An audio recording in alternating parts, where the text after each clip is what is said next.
What's up, everybody? It's me, Nicole Pludre. This is my channel, Nicole's Accountability. And today we are going to be having a special guest to join us on the show. Her name is Marie. Me and Marie, we have we're a lot alike. She's really outgoing like I am, and outspoken like I am. And I really love that, about her, because I feel comfortable, talking with her. I don't feel like I'm talking too loud. Like some people make me feel like I'm talking too loud, and she doesn't make me feel like that. So I think y'all are going to love her. But what I'm going to do first, before we bring Marie on, is I'm going to share this video over on Facebook to everybody that I can find. Okay. And I would appreciate it if you guys on YouTube, that are on Facebook, could help me in doing the same by helping me share this video to, different recovery groups, to your own recovery groups. So that way we can get Marie's story out there. So that way, if more people can relate to her story, they can find her and follow her. I'm going to grab her TikTok right now before we even get this thing going, because I want to make sure that you guys can find her, because that's one thing that y'all always get up in my ass about, is I always forget to link people's stuff, and it's not purposeful at all, but I need to be better about that. So let me go get her TikTok. Okay, this is random, but remember when your bottom tooth was loose, how did you get that taken care of? Mine is loose and wondering if they can save it. Oh girl, I ain't got it no more. It's gone. I had to get it pulled. So I had to get it pulled because it was not savable. Let me grab Marie's TikTok right now, really fast, and then we're going to bring her on so she can share her story. Okay. And I just want to thank all you guys for coming out here and supporting me and being a part of the channel. It means a lot to me. It helps me so much. Like, y'all supporting me helps me stay sober too. So, me sharing my stories, it's not just about me sharing my story. It's about you guys sharing your stories with me, and vice versa. Marie sharing her story with all of us. And that really helps me. Like, this is a community for me. It's not just about like, oh, let me find a really good recovery story to put on my channel, right? Like, it really does help me to hear other people's stories of recovery. So here is Marie's TikTok, and I'm about to bring her on right now. Okay, let's do this. All right, y'all ready? Okay, let's do it. Okie dokie. Hey, Marie. Hi, guys. How are you? I'm really excited to have you on. You look beautiful tonight. So this is how we do things over here. It's really laid back, so you don't have to worry about, saying anything wrong. Okay, you can cuss, share your story the way you would share your story if you were talking to like a friend or something. Okay, so what I would like for you to do is first tell us who you are. I just linked your TikTok, and then start out and share with us what it was like when you were growing up, like how your childhood was, how you got into addiction, what your addiction was like, and then how your life is like now in recovery. And if I have any questions, or anybody else in the comment section has questions, I will wait until a pause as you're talking, and I'll just ask you. But you have the floor, and I'm just going to be listening. So I'm going to give it over to you. Okay. Okay. Hello, everyone. How are you? So my name's Marie, and I am an addict in long-term recovery. And I like to say long-term recovery because it took me such a long time to get to where I'm at today. When I was about 11 to 12 years old, I started experimenting with drugs and alcohol. I never felt comfortable in my skin growing up. I always felt like I was like an outcast, an outsider. I just never felt confident and comfortable.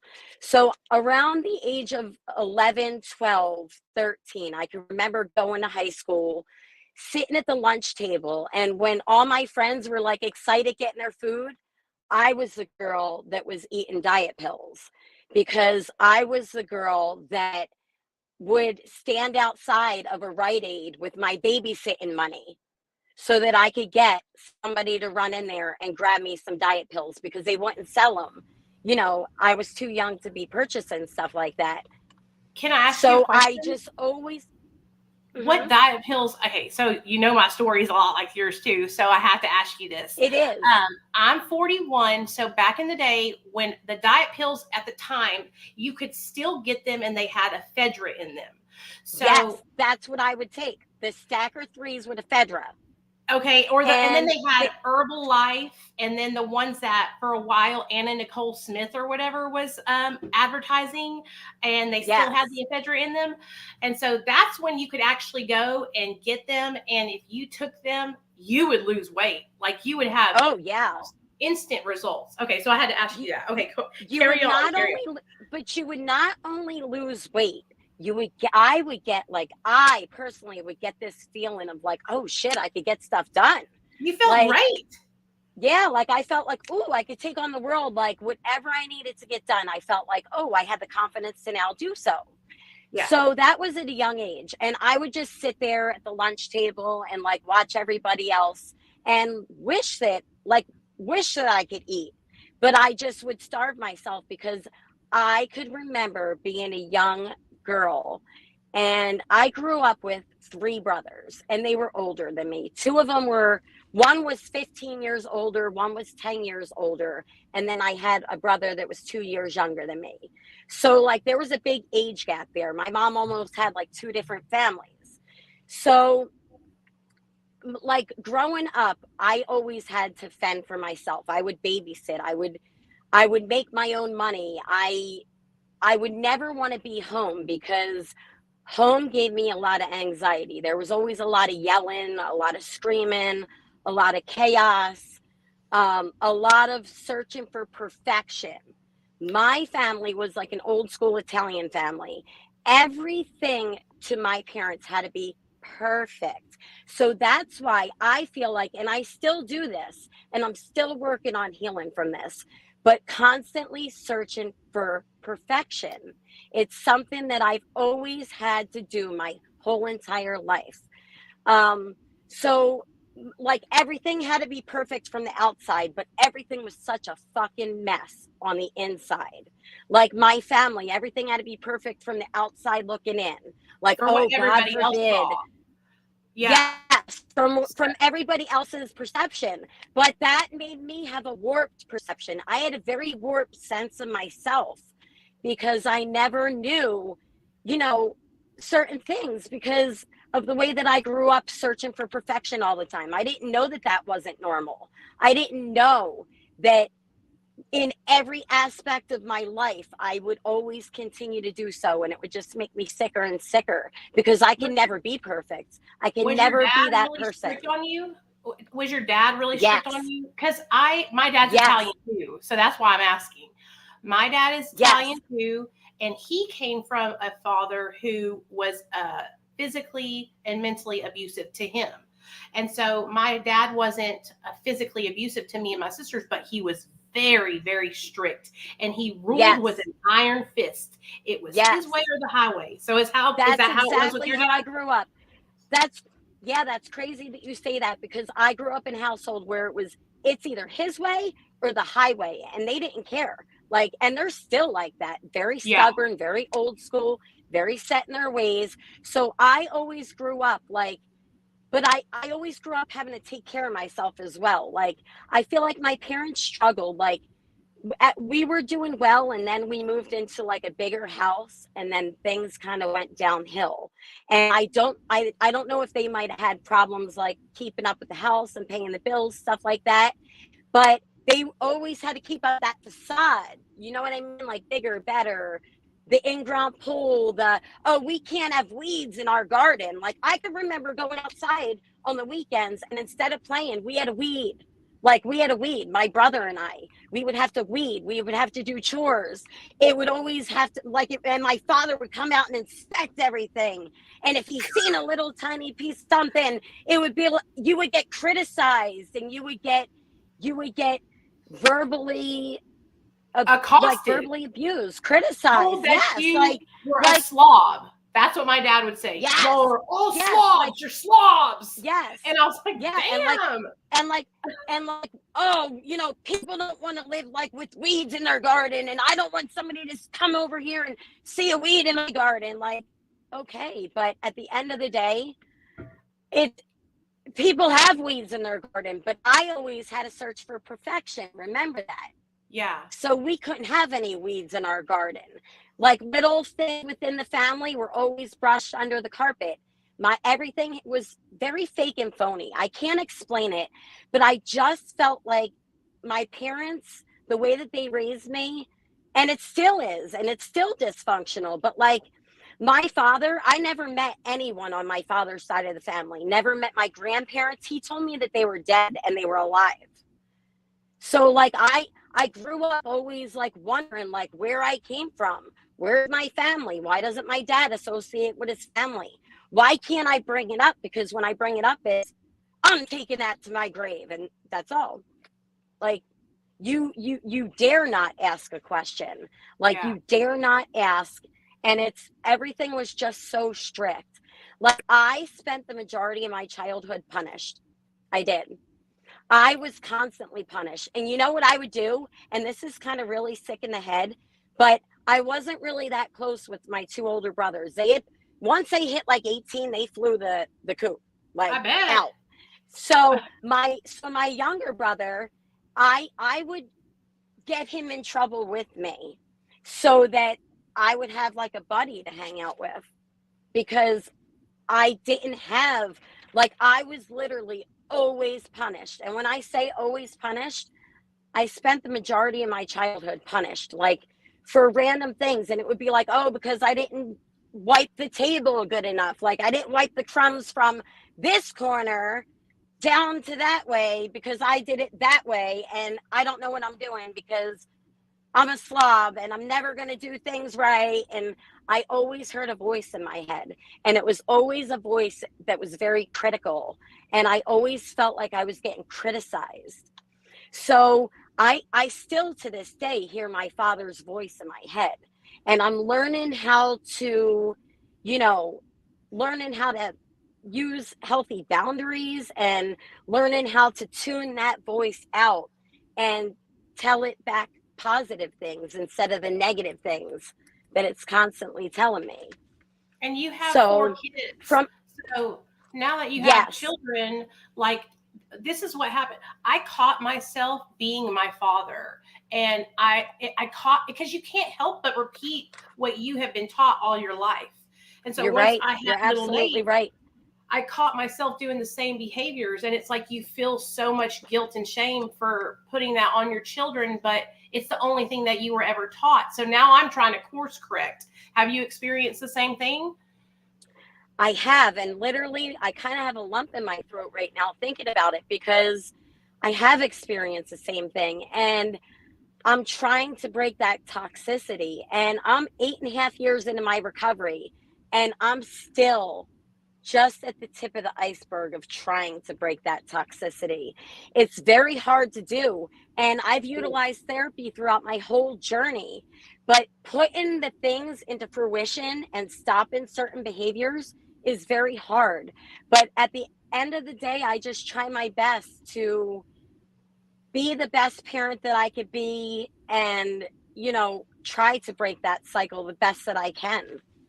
Yeah. So Yeah. like growing up at a young age, I started to experiment. It started with the diet pills. Then from the diet pills, I found like a pipe a corn cob pipe. I don't even know. My dad used to smoke tobacco out of, but I got a bag of weed. So I'm like, you know what? Dumped out his tobacco and started smoking weed out of the pipe. So but when I would do things, I would pull my brother into it, because I'm not going to be the only one getting in trouble. Like, if I'm going down, that motherfucker is going down right with me. Like, he's doing the same shit.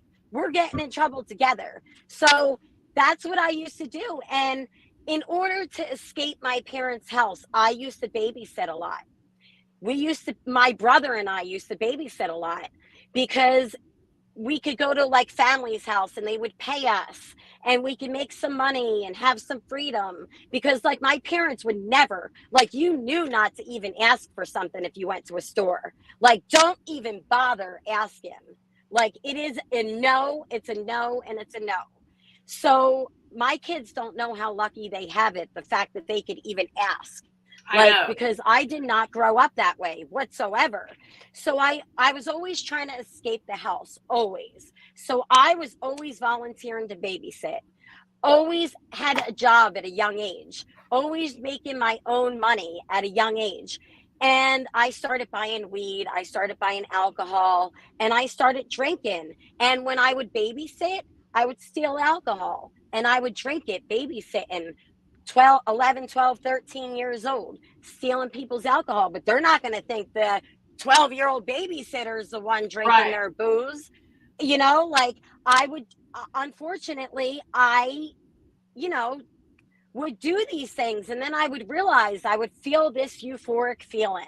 I would feel this feeling that like made something calm down within myself. Like my anxiety on the inside started getting like loose, and I'm like, all right, I like this feeling, like, this is a feeling that I want to feel all the time now. Yeah. So I started to self-medicate with whatever I could get my hands on. And that was like like 12, 11, 12 with the marijuana. And then 13, I don't even know how this was allowed. Thinking back and thinking how young 13 is, because I have a 12-year-old son, seems kind of sick to me. My parents were very strict, but somehow I had my first boyfriend when I was 13. I swear to God, I don't know how they even allowed it, because my two older brothers, especially my second oldest one, he would literally like follow me around and make sure that I wasn't doing things and getting into trouble. He was more like a father to me than my own father was to me. So he always had like his friends looking out for me and always making sure that I wasn't up to no good. But he led a life of kind of like partying and stuff like that. So I I started dating my boyfriend at the age of 13, and things just went really fast. He was he was the type of kid that's parents just got divorced. His dad didn't give a shit what was going on in the house. Yep. So that was a godsend for me. That was a match made in heaven. Here's the girl that comes from the strictest parents ever. Like, that would lie and be like, "Oh, I'm going to the mall. So and so's dad's dropping us off," but really going back to his house and doing whatever at a young age. Everything was at a young age for me. I did everything fast, fast. So from the age of 13, him and and so everything was young. But the good thing is I did date him all through high school. So we dated from 13 till 25 years old. So that was What? like one. Yes. Yeah. Was he So Italian too? no, he wasn't. He Because was I like was a mix of everything.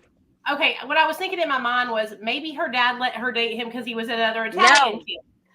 I don't know, because honestly, I kind of had, as strict as my parents were, I had them fooled. I would be like, "Oh, we're going to the mall." We would really be going to get like a hotel room, like crazy ass shit that like kids that age don't do. And I was Right. doing it all really fast. So, but we stayed together. Like we went to both proms together. We were high school sweethearts. Like, we did it all together, but also we started doing drugs together. So, his dad was never around. His dad was recently divorced. He started dating. So he would always be like leaving for the weekend. And my ex, his house was the party spot. It was the hopping spot on the weekends. People would just be all, drunk, high, you know, having sex, like doing all kinds of crazy things in his house on the weekend. And then before his dad would come home, we'd be like, tossing all the alcohol bottles and cleaning up the house and, Oh just yeah. crazy shit. So his house was like the party house. And I would have to lie to my parents. I would tell them that I was babysitting, but like really I'd be sleeping over my boyfriend's house for the weekend.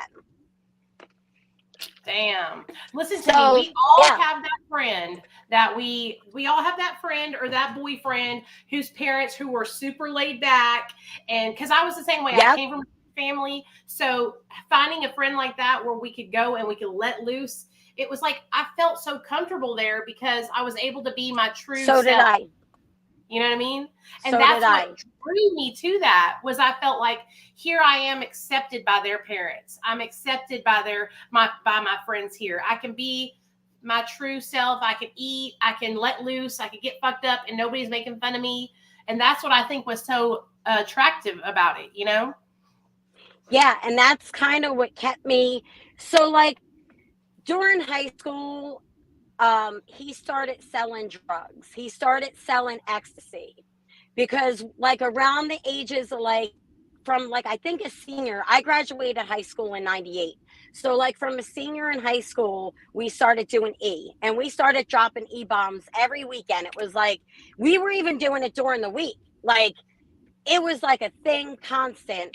And then we were going to raves. We were getting fake IDs. I had a really good fake ID and it was really legit. And that started getting me into bars and clubs at a young age and raves. So like we were partying it up. We were going to concerts.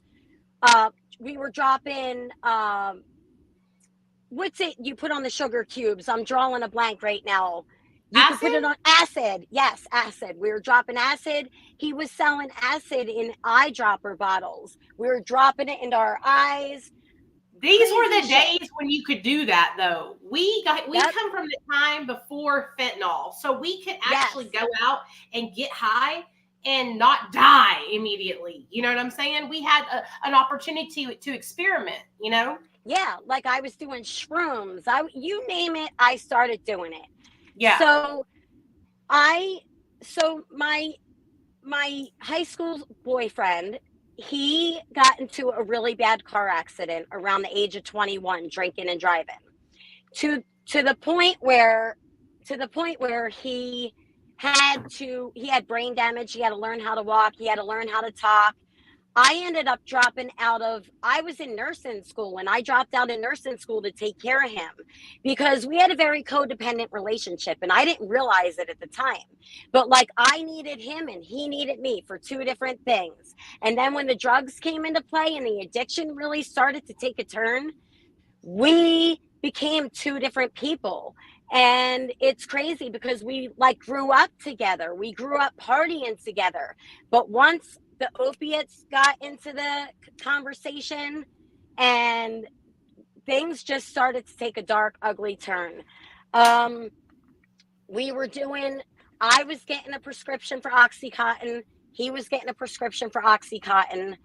I was seeing multiple doctors. He was seeing multiple doctors. You have to remember, this was in the early 2000s. You could see multiple doctors. I was getting oxycontin 80 milligrams prescribed, and my insurance was paying for it on a prescription.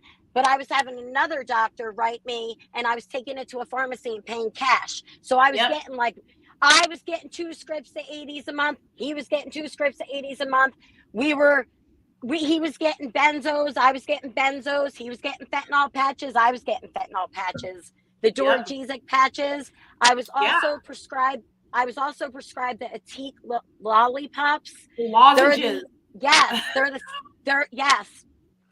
So, like all these things, like, you know, just like fentanyl, morphine. I was chewing the patches that were supposed to be transdermal. And I would break that. I would suck out the gel out. Yes. And I would sit and chew on them. And I was just, you name it, I was doing it to numb. Well, you know, things just started to take a turn. Back up for 1 second. So what did y'all get pain pills for? Did you hurt yourself? I missed that. So yeah, I did skip that part. So when he got into a really bad car accident, we had gotten into like multiple car accidents from being fucked up and like driving, like Yeah. nodding out behind the wheel. So like I had a back injury, a disc injury to my lumbar spine, a herniated disc. So the doctor was just writing me. So he was seeing a doctor and I was seeing the same exact doctor. And that doctor was like, oh, I could hook you up with the same medicine he's on, and oxycontin's a wonderful medication. And this was when oxycontin first came out. And you know, I just fell for it. I literally they I was were giving it to everybody. Yes. They were recommending it. Yes, They were like, this is going to give you everything that you need and more. And it's non-addictive too. Remember that? That was one of the main selling points about OxyContin. It was. Is that less than 1% of people become addicted to OxyContin. And that was one of the big selling points that the doctors the Purdue Pharma would tell the doctors to tell to their patients to get them to choose to take OxyContin instead of whatever other pain medication they was taking. So we were like from that generation where basically we were all experimented on if we ever had any kind of legitimate injury or pain. I agree. And the crazy thing is my injuries weren't even that bad, but my pain was getting worse and worse. Like it wasn't numbing my pain. So I was noticing, like, I really felt like I was in a lot of physical pain, but that's like it was a lot of mental, and it was a lot of thinking, and it was a lot of, oh, well, like even the doctors gaslighting, like, oh, you are in pain, right? Oh, it's chronic intractable pain on the prescriptions in order to get them filled. Like you couldn't get them filled unless it said chronic intractable pain, I remember. But like we started popping oxys left and right. We were taking them right at first. Then it started we would chew them and swallow like what we chewed, you know, like break up the time release. Yeah. Then I was introduced to where you could start snorting them. And that's what I fell in love with doing. I started snorting them, and the pills became more and more expensive on the street. I was paying $80.80. $1 a milligram for an OxyContin. Same here. Yeah. So I was literally waitressing, and I would go to work for my addiction. And then my boyfriend at the time, he was just getting over this like major, all these injuries. So like he went on the times when his script would fall short or my script would fall short. And, you know, we were eating shit like it was Skittles. I was paying $80 a pill, and we would at least need a few a day to get us through our day. Yeah. So definitely. Yeah. So just, you know, a lot of things, I started doing a lot of things that I wasn't really happy about, like, you know, lying to my friends, lying to my family, feeling like I was getting distant from people, you know, going and meeting up with people and just doing sneaky shit and not feeling like a good human being. And I didn't really realize like how addicting pills were, to be honest with you. I didn't realize that they were that addicting. Like the first time that I ever took a pill, which was a Percocet, that was my first opiate, but I never thought that the next day I was going to wake up and immediately be like, yo, dude, where did you get that green Watson from? Right. You know, remember the green Watsons? Absolutely. The Perc 10s? Yeah. But it's like my addiction just started to escalate, and I just started needing more and more.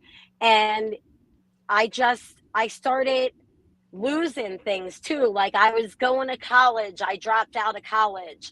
I was doing well in college. I was on Dean's List, believe it or not. And I gave all that up to take care of my boyfriend when he got into his car accident and had issues. But I just started noticing, like, we were working to pay for drugs. Yep. Like I was waitressing to pay for my drugs. And like, I was even doing scandalous things at work. Like I had this little scheme with one of the managers that worked there. I would void out tables at the end of the night. Like I would void out like a $200 or $300 check, and I'd split it with her. So right off the rip, I was getting $150, she was getting $150. And hey, at least it got me my 280 I did milligram the same thing. oxycontins I needed. Yeah, But at least that 150 got me my 280 milligram oxycontins I needed, right? right. That's the way I started thinking. So I would even do shit like this. You know how when people would pay cash at a restaurant, like they would leave the cash in the little thing? I would tell them, "Oh, they skipped out on their bill." And Yep. I'd pocket the whole thing. So like if it was slow, I would do something stupid like that and like make sure I walked out with my money. I was always smart. I always tried like but I knew how to continue to get what I needed, and my life just I just kept continuing down the wrong path, and it definitely caught up with me because I ended up in jail in a really bad city, Camden, New Jersey. It's like one of the highest crime rate cities. It's absolutely horrible. I ended up in jail there for the first time, I've and heard of that that was place. I've heard of that. I've heard it's bad. And what did you go to jail? Tell us exactly what put you in jail. We want to hear the story. We want to know. so exactly what put me in jail was my I ended up living with my ex and his father, and we were engaged, like, but it was a lot of like everything was like under a lie. Like his I had a $10,000 engagement ring on my finger, but we were doing drugs. But because his father co-signed for the ring, like it was a lot of like looking for that perfection, like Right. from the things that I grew up with, like, oh well, I need the ring, we've been together all these years, like we need to get married and we need to do this, but we couldn't even stand on our own 2 feet. So like i I got into a fight because we were living with his father. His father was like, I'm sick of you, like I want you out of the house, you're just like a dead weight, you're not doing anything. He just had it with us. He felt like we Yeah. were freeloading on him, and he had enough of giving us money, everything. So we ended up getting into a verbal fight with him, and he called the cops to the house. When he called the cops to the house, I had my prescription Oxycontin in my pocket, but they were not in the prescription bottle. So I got charged with possession of my own narcotics, of Damn. benzos and Oxycontin. So then my whole entire Oxycontin script stayed with my boyfriend at the time, my fiance at the time, and I got hauled off to jail. Well, before they brought me to jail, because they didn't realize I had a whole fucking back pocket full of pills, and I got to that while I was in the handcuffs. I dumped them in my mouth in the back of the cop car. I started seizing in the back of the cop car. They brought me to the hospital on the way to jail. They brought me to the hospital to get medically cleared because they were too afraid to bring me like straight the way I was. I was foaming at the mouth. So when I ended up getting into jail, I've never been in jail before. I'm like 23 years old, like a young girl that's never even been in this bad part of town yet. Like I was still like a virgin to being in like the bad part of town because Right. I was getting pills in like the woods with like the rich kids. Like I didn't have to go to the hood to get what I needed. All my friends that were rich had all kinds of pills if you wanted them. So like Yeah. I felt like holy shit. I go to the jail. They literally put me in a straight chair, a chair where I was like rocked back in a straight jacket for a lot for like over 24 hours because I was spitting at people. I was like convulsing. I was saying all kinds of shit that was pissing people off. Yeah. Yeah. I was not I was literally off of my like losing my mind. Yeah. And yeah, also, I think that the benzo withdrawal, now that I look back at it, because I was used to taking so many benzos a day, that the benzo withdrawal, like psychosis, was Oh kicking in yeah. Hmm. because I was literally like hallucinating while I was there. So I'm in jail, and while I'm in jail, my boyfriend was like, "Oh my God, like Marie can't last in jail. Like, she got to get out of jail. And oh my God. So he was trying to get me out of jail, and he got into a fight with his father. His father called the cops on him. He was snorting my prescription up to his nose while the cop was walking in. So as I was getting ROR'd out of jail, because they held me for like 72 hours, and I don't even fucking remember going to court, but I guess I went to video court. I don't recall it, but they said I went. I went to video court. I ended up getting ROR'd to go back and like have to have the court date at another time till when I could like get an attorney and all that. So I'm literally walking out of the jail. Like, they're doing my paperwork downstairs. I hear somebody banging on the glass. I turn around, and it was my fiance at the time. That was the last time that I seen him, because he got separated from me.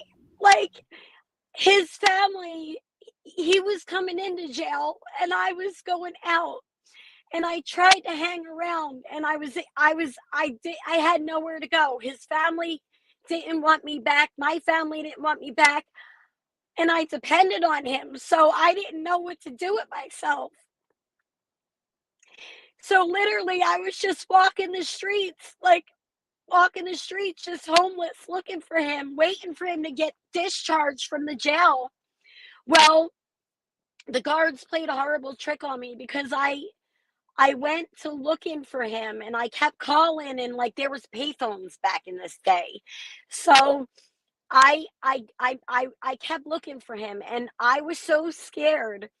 They gave me a bus pass on my way out of jail, and I knew that he was in that jail that night. I took the bus pass and went back to where he lived and slept in the backyard, because I didn't know where else to go. And I was scared, because I knew I burnt my bridges with everyone. My family wanted nothing to do with me. I had nowhere to turn. And now the only other family that loved and accepted me hated me. They wanted nothing to do with me. So my fiance, I'm just going to keep calling him my fiance so we don't get confused. My fiance, he ended up getting out of jail. But I went up to the jail, and the guards told me, oh, you just missed him around the corner. Well, they were lying to me. He was discharged like hours prior, but they just wanted to see me keep running around Camden. So like, I didn't know what to do. I was looking for him. I was going all over the place in this place that was just a bunch of what I considered was a bunch of like, oh, look at those junkies, because I was being judgmental. I'm thinking, oh, like I'm some, upper class pillhead girl. But no, I got thrown to the fucking street real quick. Like, that shit ended for me real quick. And I was looking for him for a while, and I couldn't find him. And his family ended up getting him they ended up getting him to Florida. They took him to Florida to get him away from me. And I had no idea where he was, but then my family caught wind of what was going on with me. So they tried to help me, my family, but at the same time, all I was cared about was finding him, getting back to him, reconnecting with him. It's like we never broke up. We never had an ending to our relationship. I always never gave up hope that we would get back together, to be honest with you. Absolutely. Yeah, I can totally understand. It's one of those things that he ended up staying away, and I ended up in and out of psych wards, psych hospitalizations, rehabs, detoxes, inpatient programs, outpatient programs, intense IOP programs, you name it. I was trying, and I just couldn't get it right. I just kept wanting to reconnect with him and find him, and I could never move on from him, and I was always trying to numb the hurt and pain and like that abandonment, it like felt like I got abandoned.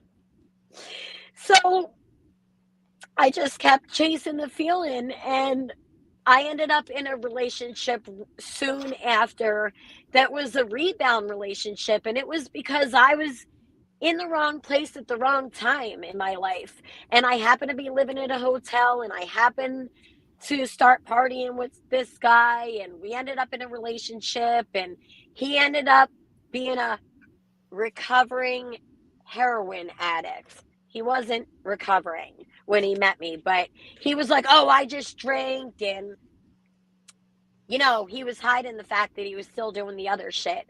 But I was too naive to know that, because at that time I wasn't introduced to heroin and stuff like that. I only knew pills. I only knew benzos. I only knew alcohol, hallucinogens, all those things, diet pills. But so we started dating. He was definitely a full-fledged alcoholic. Like, he would drink morning, noon, night. Um, it was just a relationship that started from toxicity, partying, and I had nowhere to go. So it's like I leached onto him because he took care of me, and I was getting a methadone script at the time. So I took care of him, and I was going to the methadone clinic and getting methadone prescribed at the clinic. And I was also getting a prescription for wafers from the doctor. So I was double dipping. Oh, them So I was wafers, girl. Those were my favorite for a yeah, long time. me too. So I was abusing methadone. On my normal day, I was taking 400 milligrams, but up to 1,000, like well up over 1,000. And with handfuls of, I like the 2 milligram Xanax bars. I'm not going to lie. They were my next love. And together, that was the motherfucking love of my life. Yep. Together, the methadone and the benzos was it for me. That was it. That was what brought me to my knees. That feeling that I loved. And I just kept chasing that feeling and chasing that feeling. I was, definitely abusing the methadone because I wasn't ready for recovery at that time. I wanted to keep doing what I wanted to keep doing because I was like, oh, I'm young, like I'm partying. I was getting bottles of liquid morphine from one of my neighbors that lived in the trailer park that I was living in with this boyfriend. And we were drinking bottles of morphine, and I was taking fentanyl patches. And then I just started allowing some shit to happen. Like, I knew that he was abusive to his ex-wife prior to getting with him. But you know what? Oh, he's not going to do that to me. He only did that to her because she was a bitch. Yeah, like, oh, she was a bitch. You know what I mean? So that's not going to happen to me because he gassed me up like, oh, I would never do that to you. Like, she was a bitch to me. She wouldn't let me see my kids. Like, what the fuck why would I want to get with a guy that's even saying those things? Like, today, I would never. Right. But now we know better. But back then, we would always think it was the girl's fault. But honey, when a girl tells you that she's been abused by a man, you better run for the motherfucking hills. Run. Yes. So I'm thinking, you know what? So I do hair. So I went to cosmetology school at one point back in the day. So I was cutting his hair. And because I used the wrong like clipper setting, he freaked out and he turned around and just boom, black eye. And I was like, and the cops came because somebody called the cops because we were living in a trailer park. They heard whatever, blah, blah, blah. The cops come. You could tell I was already getting a black eye. The cops saw it, but I lied.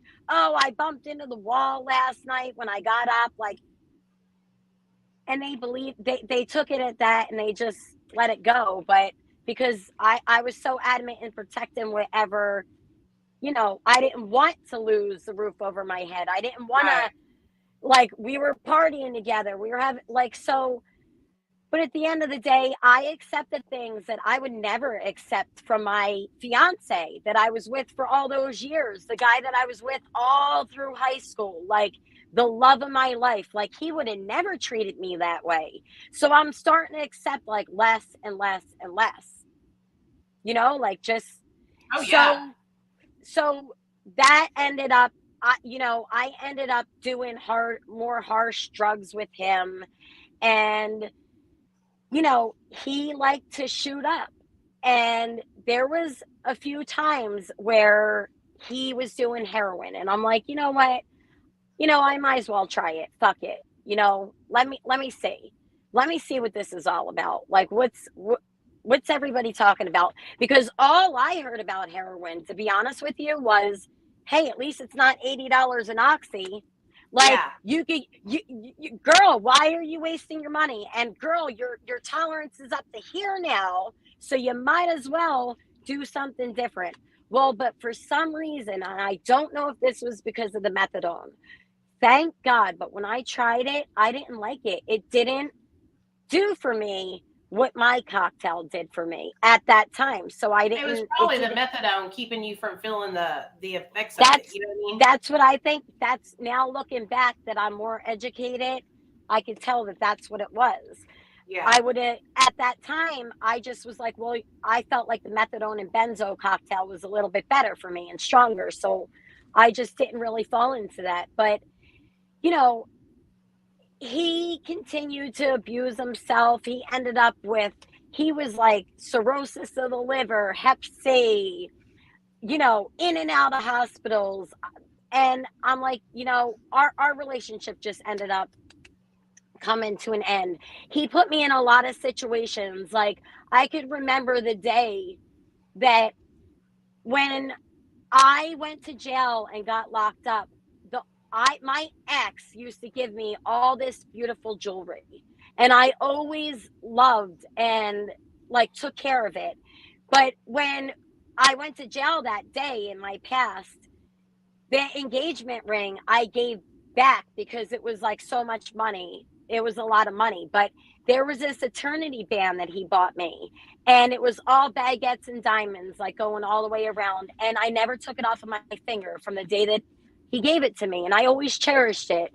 So I ended up, when this ex started treating me badly, like, I could remember the day when he looked down and he's like, yeah, that ring needs to come off your finger now. That'll get me some beer today. Do you Yep. know I gave something? Do you know that I gave up a ring that was priceless because he gave that ring up for 25 fucking dollars to get himself a case of beer and something. And there went that ring, like the only last things that I had left of like my ex. And so just like certain things, he would be like, oh, let that ring go. Or my ex gave me a Movado watch, and I also had like a really nice Citizens watch. And the Movado watch was like over $1,000. So he pawned that one time when I was in jail.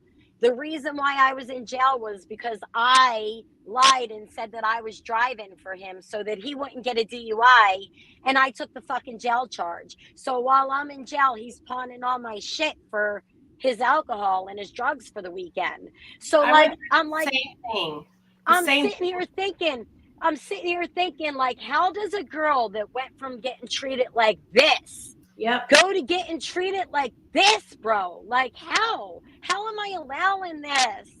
But I was allowing it because I was. He would tell me to go out there and panhandle for him, and I would. I went to jail with a panhandling charge because he had me out there Christmas Eve panhandling, and I ended up in jail Christmas Eve. That's what these men Like, do.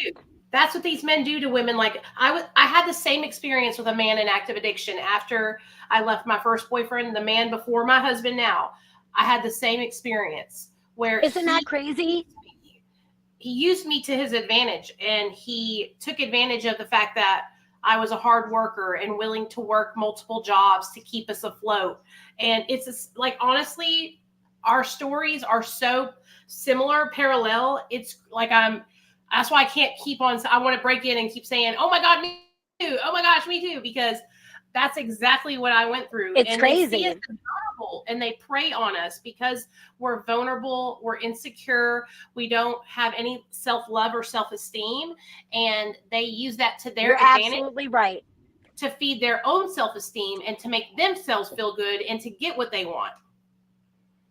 Now looking back that I've had years of therapy, I could acknowledge that, but I could never acknowledge that when I was in the midst of it. My family would be like, Marie, and this dude was 10 years older than me. I'm going to let a dude 10 years motherfucking older than me that's walking around with hep C and fucking falling apart at, like, he was literally, but the thing is he was literally bringing me down. And he lied to me when we first got together. He's like, oh, I don't have hep C, this and that. I come to find out he ends up in the hospital super sick. Boom. I hear the doctor say, oh, well, you know, since you're hep C, like they already knew it was in his chart.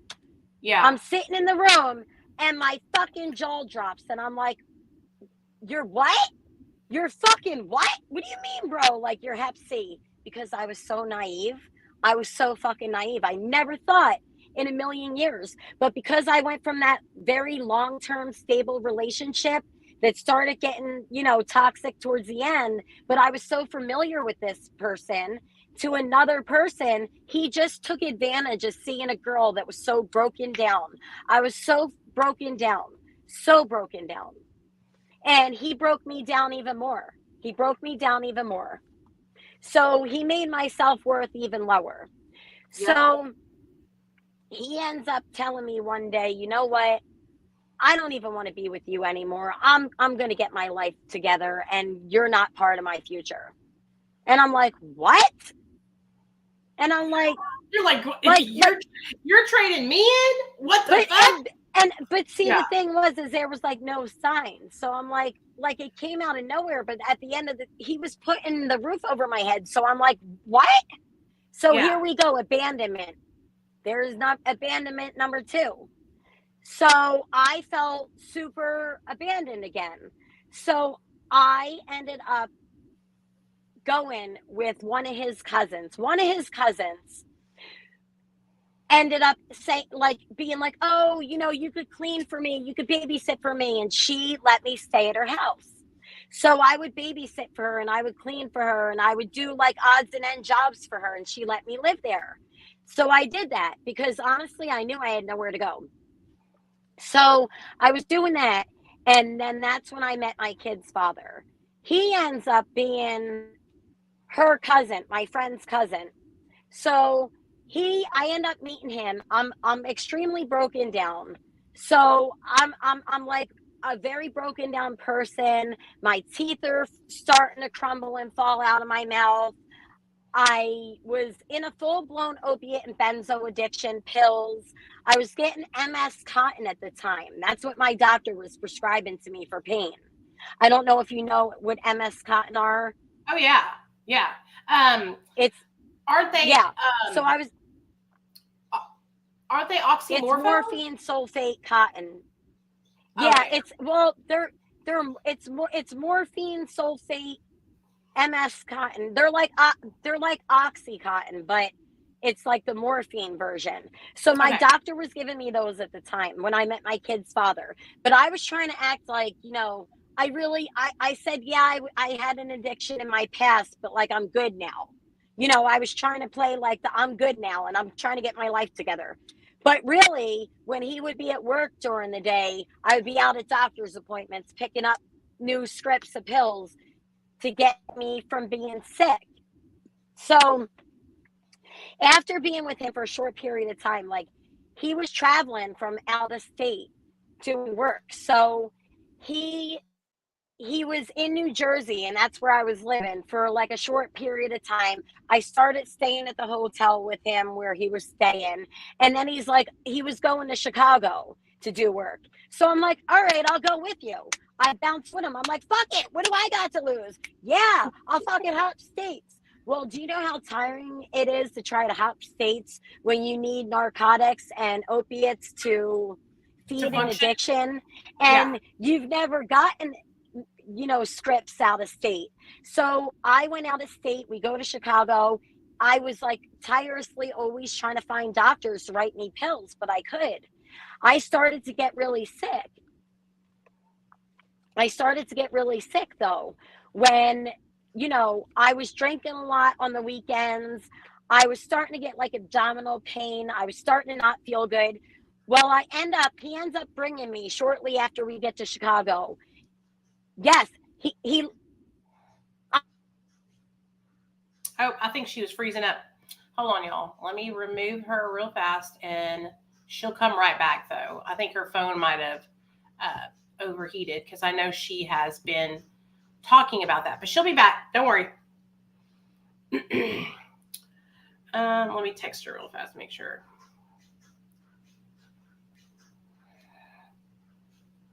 She's doing so good. What do y'all think about Marie's story? She's doing really good, huh? I love when somebody gets into telling their story because that's how I am. Y'all already know I'm like in it to win it when I'm telling my story times.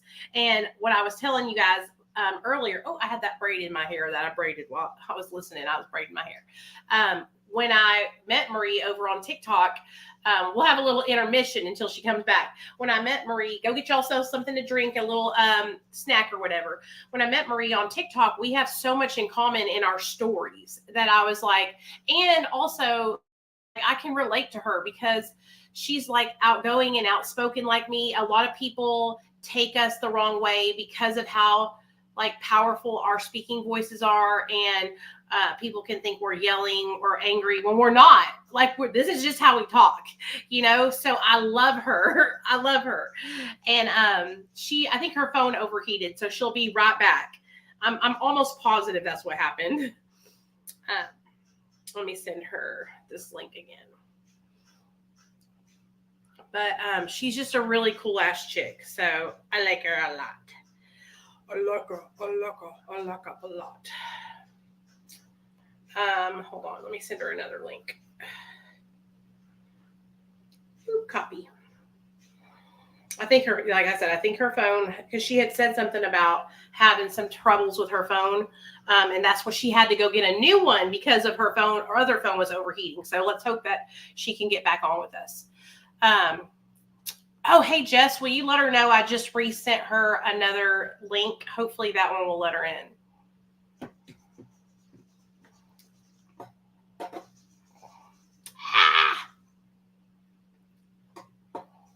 Oh, this sucks. We might have to start the live over again. I hate that. Invite. Here she is. Yay. Hey, baby. I see ya. I got you. Okay, cool. There you go. So my thing keeps moving, sliding because it fell. I thought Let me just put you on here. This is a pain in the ass. Can't keep doing that.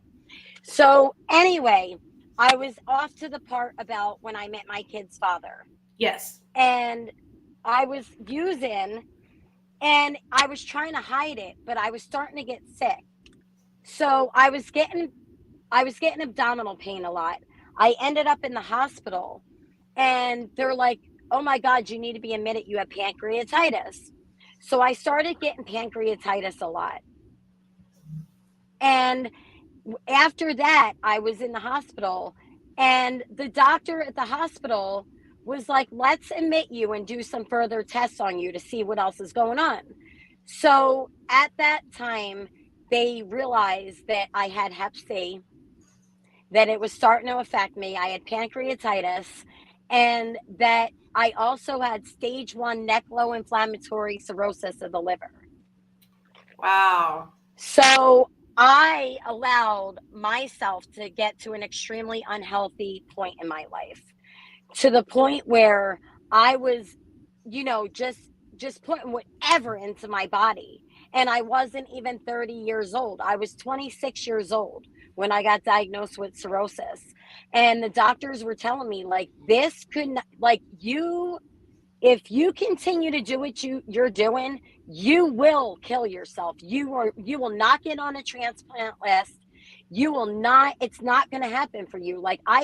They were sending psychiatrists to come talk to me. And I was paranoid because all I kept thinking was, oh my God, I just started this new relationship with this guy that I swore up and down. I even showed him a negative Hep C test because guess what? When I got tested, because I did get tested for Hep C, it wasn't positive yet from when I left my other ex. It took time for that to register. Yeah. I kept telling him because his family kept saying, "Oh, she's got Hep C." And I'm like, I don't. But at the end of the day, I didn't know because it wasn't registering until I Right. end up all hemmed up in the hospital. And here I am in a hospital in another state, no family. Not that my family would be of any support really anyway.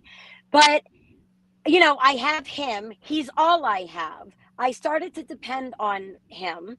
And, you know, I I started to become sicker and sicker because I couldn't stay sober. I kept we he would go we would move from state to state to state, and every state that we would move to, I would just keep bringing my records showing I had cirrhosis of the liver, this and that, and they would just load me up with the pain pills. Yep. They would just load me up, no questions asked. They were giving me whatever the fuck I wanted in any state. So I'm like, this is getting too easy. Like, this is getting way too easy. So I was bouncing around from, I was in Chicago, I was in Vegas, I was in Texas, I was in Ohio, I was in Pennsylvania. You name it, we were in all over. And I was able to get whatever I wanted. But it was becoming very tiring at the same time. Always having to find these new doctors, always having Yeah. to, go in with my back, and like, put on the whole, like, I had this whole fucking persona that I used to be, because I would sometimes believe, things that weren't even there or true, because I would be like hallucinating or in states of psychosis, believing shit that wasn't even there, because I was starting to take so many benzos. It got to the point that, when I was with him, we were together for 4 years and we never had any kids together. And then until we were together for 4 years, that's when I got pregnant. And I got pregnant fresh out of a psych ward hospitalization. Like, straight out of a psych ward hospitalization. No joke. I ended up going into the hospital prior because he had come home from a work trip, and I was not shitting like literally pissing myself. I was losing control of my bladder. Yeah. I was having myoclonic jerks, like everything was real twitchy and jerky. I thought that the world was coming to an end. So I was holding my breath and holding my nose so that I couldn't breathe in the fresh air, because I kept thinking that we were getting poisoned. Like, I thought the world was coming to an end. I thought that Russia had like dropped nuke bombs on us. So he ends up tossing me in the shower. He had no idea what to do with me. He tossed me in an ice cold shower, which I think made it worse for me. Then he ends up bringing me naked to the emergency room, because he was like, foam was coming out of your mouth. You were saying shit that wasn't making no sense. Like, I get to the emergency room. They were asking me because they realized that I was in an altered mental state. Yeah. My mental state, like, I could look at a clock, but I could have no concept of time. I understand. I was smelling my own brain. I smelled like a frying smell coming from my brain. Like, I was smelling this smell.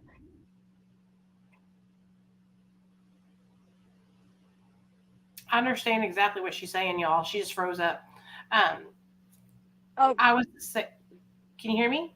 yes. Okay. Yes. I wanted you to know that, like, I was the same way with the psychosis. Like, I can so relate. It is so Psychosis. scary. It was so fucking real that still to this day, I wonder if I have a hard time differentiating between what I was experiencing in psychosis and what was actually happening in real life. That's how real it was. Me too. The same thing happened. So I ended up in a hospital, and my doctor, like, I was literally laying in the bed, and I would just lay there and piss myself. They had like one of them pee pads like laying under me like an old lady, because I was losing bladder control. I had no bladder control. And when the doctor would come in the room and they'd be like, "Do you know who the president is?" Like, they literally gave me a spinal tap. because they thought that I had meningitis, and I didn't. I didn't. It was because of all the drugs that I was Yeah. like, I think I was withdrawing because I was in a state of psychosis. Yeah. And it was very bad. This was bad. It was not good. My doctor thought that the best thing for me, because she said, you're dying. You're dying with all your medical problems. Like, you need a good, like, inpatient stay to, like, try to get your body back to being a little healthier. And I ended up doing the inpatient. They ended up having to titrate my benzo doses. They ended up, obviously I was abusing methadone, so now I was getting the right dose of methadone every day. So I had to readjust to that. So I was just a hot effing mess. I ended up in the hospital. I was there for over 30 days, and I could remember having my kid's father, like, I manipulated the shit out of him. I would have him sneak me up fentanyl patches. I'd be like, my back hurts so bad, and if you don't do it, I'm gonna be so fucking mad at you. And like, and he would do it, dude. He would do it, and he would come Because up he at a loves you. visit.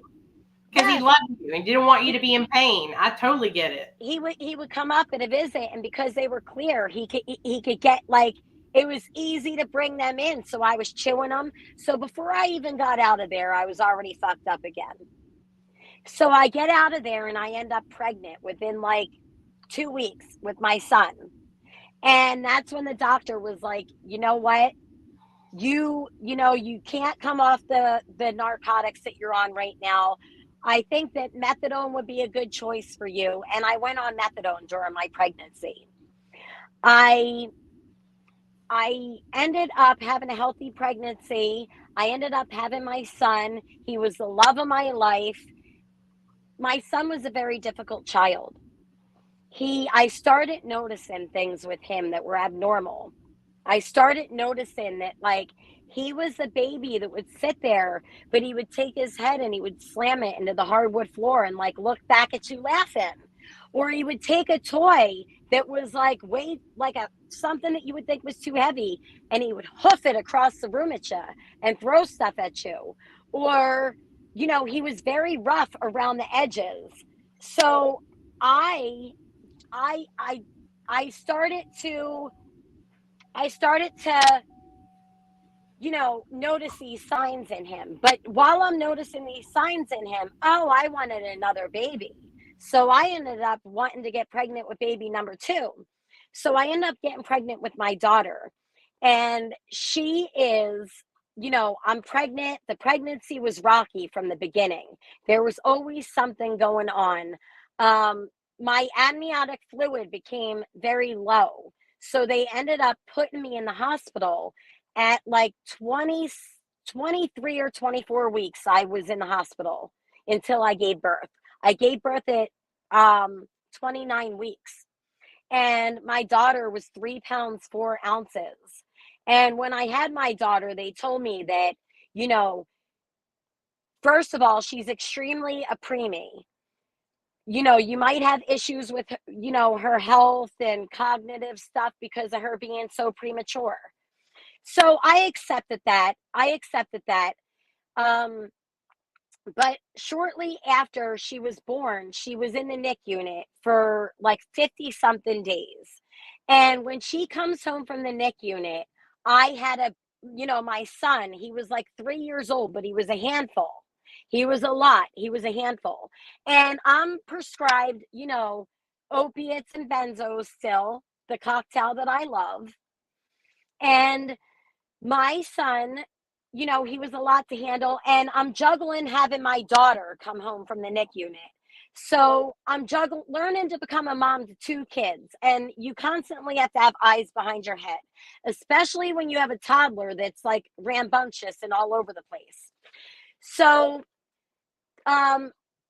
the day prior to my kids being removed from my care and custody, I was looking for help. I was calling my son's pediatrician saying, like, I had just had the baby and he's a lot to handle.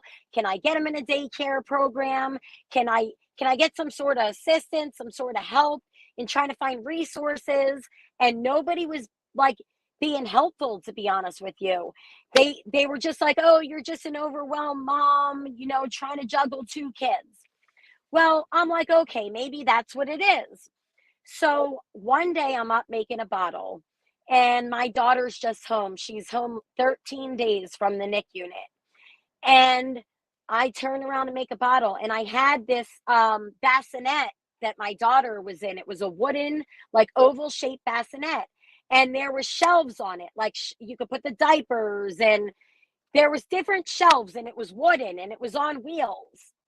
So my son, as I was making a bottle, I turned around to make a bottle. My son was very curious because he wanted to hold his sister, and it was like, "Oh, you can't touch the baby. Don't touch the baby." She was a preemie, and he was never allowed up at the hospital to visit. And there was just all these little things from the beginning that kind of made him be like, "Wow, like he was jealous as well. I noticed jealousy." And I said all this to the pediatrician. But what ended up happening is I was making a bottle. I turn around. My son has my daughter in his hands. I had hardwood floors. I turn around. I'm walking up with the bottle. Boom. He drops her. He fucking drops her on the floor. I run up. I grab her immediately. I'm like, instant fucking, my whole world came shattering and tumbling down. And honestly, that day changed a lot for me. That that's the day that my addiction took a tailspin for the worst. That's the day that I really started fucking over medicating myself, because my daughter I ended up, instead of calling an ambulance, I ended up having my kid's father come and grab me. And I was on the phone with the pediatrician's office the whole time. And we make it to the hospital. And we get to the hospital, and they're like, "Oh, don't worry, Mom. You did the right thing. You called the pediatrician. You were on the phone.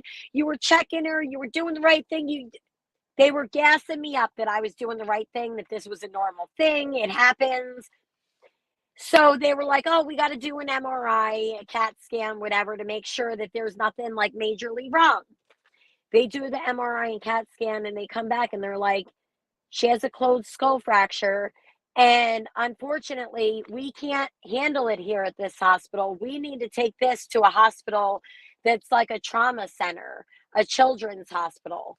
So I'm like, "What?" Because I'm looking, and I'm like, this baby's acting normal. Nothing, there was no mark, there was no bleeding, like she wasn't crying, she was consolable. There wasn't nothing that I seen visually that like I'm seeing this issue.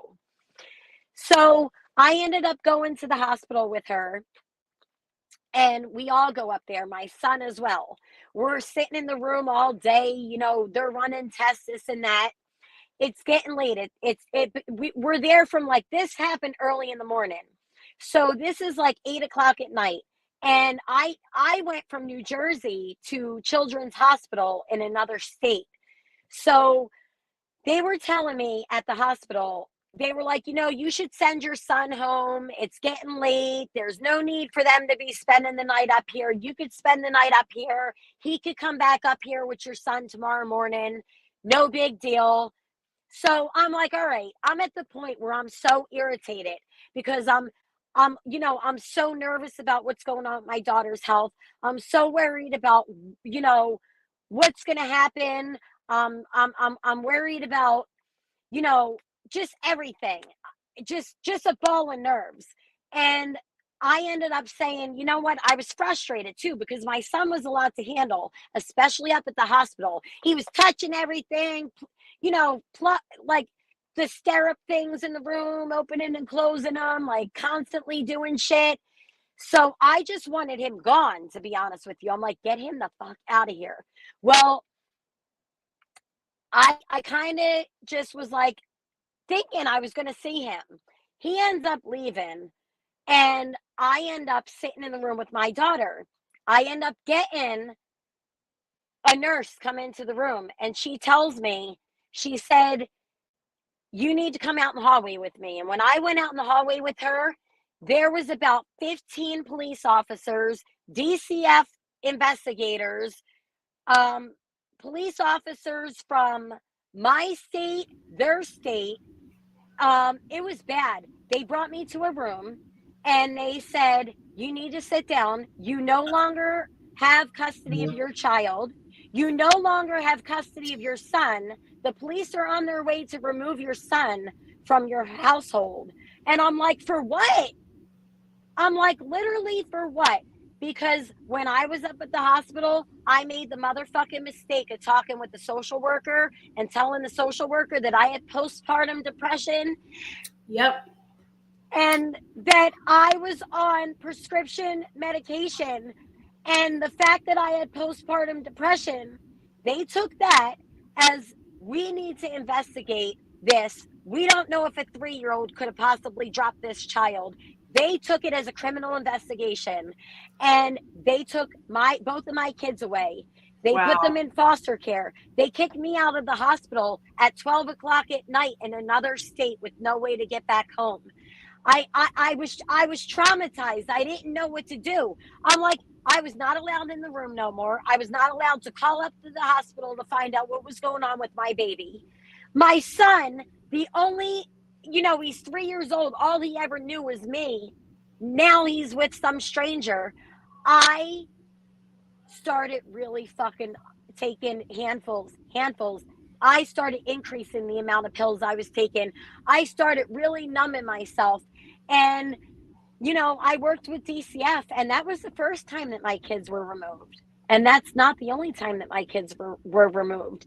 It took me until my daughter was a year old and my kids being separated because they noticed that my son was having behavioral issues, that I wasn't exaggerating, that he was a little over curious with his sister. And so they made a big deal about it. And instead of trying to help them grow together with a bond, they created an animosity and they separated them from each other. And then they started to create their narrative of, well, your son is very bad, so he could go home with dad, but the baby, she could get hurt if she goes home with him, so she's going to have to stay in a foster home. And that's what they did. They kept my family separated. Why wouldn't they let your young baby go with like a family member? Because they did the same thing to me. They would not allow my son. There was no family members. None of my family. My family told me, they're your kids. That is not my responsibility. We will not take care of your children. I asked my brothers that were older. Their answer was, we already had our children and raised our children. Your kid is not my responsibility. I was heartbroken with the fact that here goes my kids to the foster care system when my family couldn't do it for me. Wow.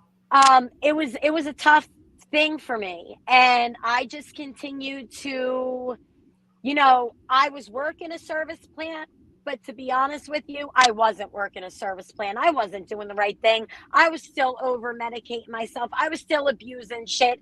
I was still going to stores and having these manic fits where I'd be like, oh my God, I should go steal a whole bunch of shit from the mall today because I'm going to have a DCF visit with the kids on Friday. And I need to show them $1,000 worth of clothes because I want my kids dressed in foster care, the best dressed kids.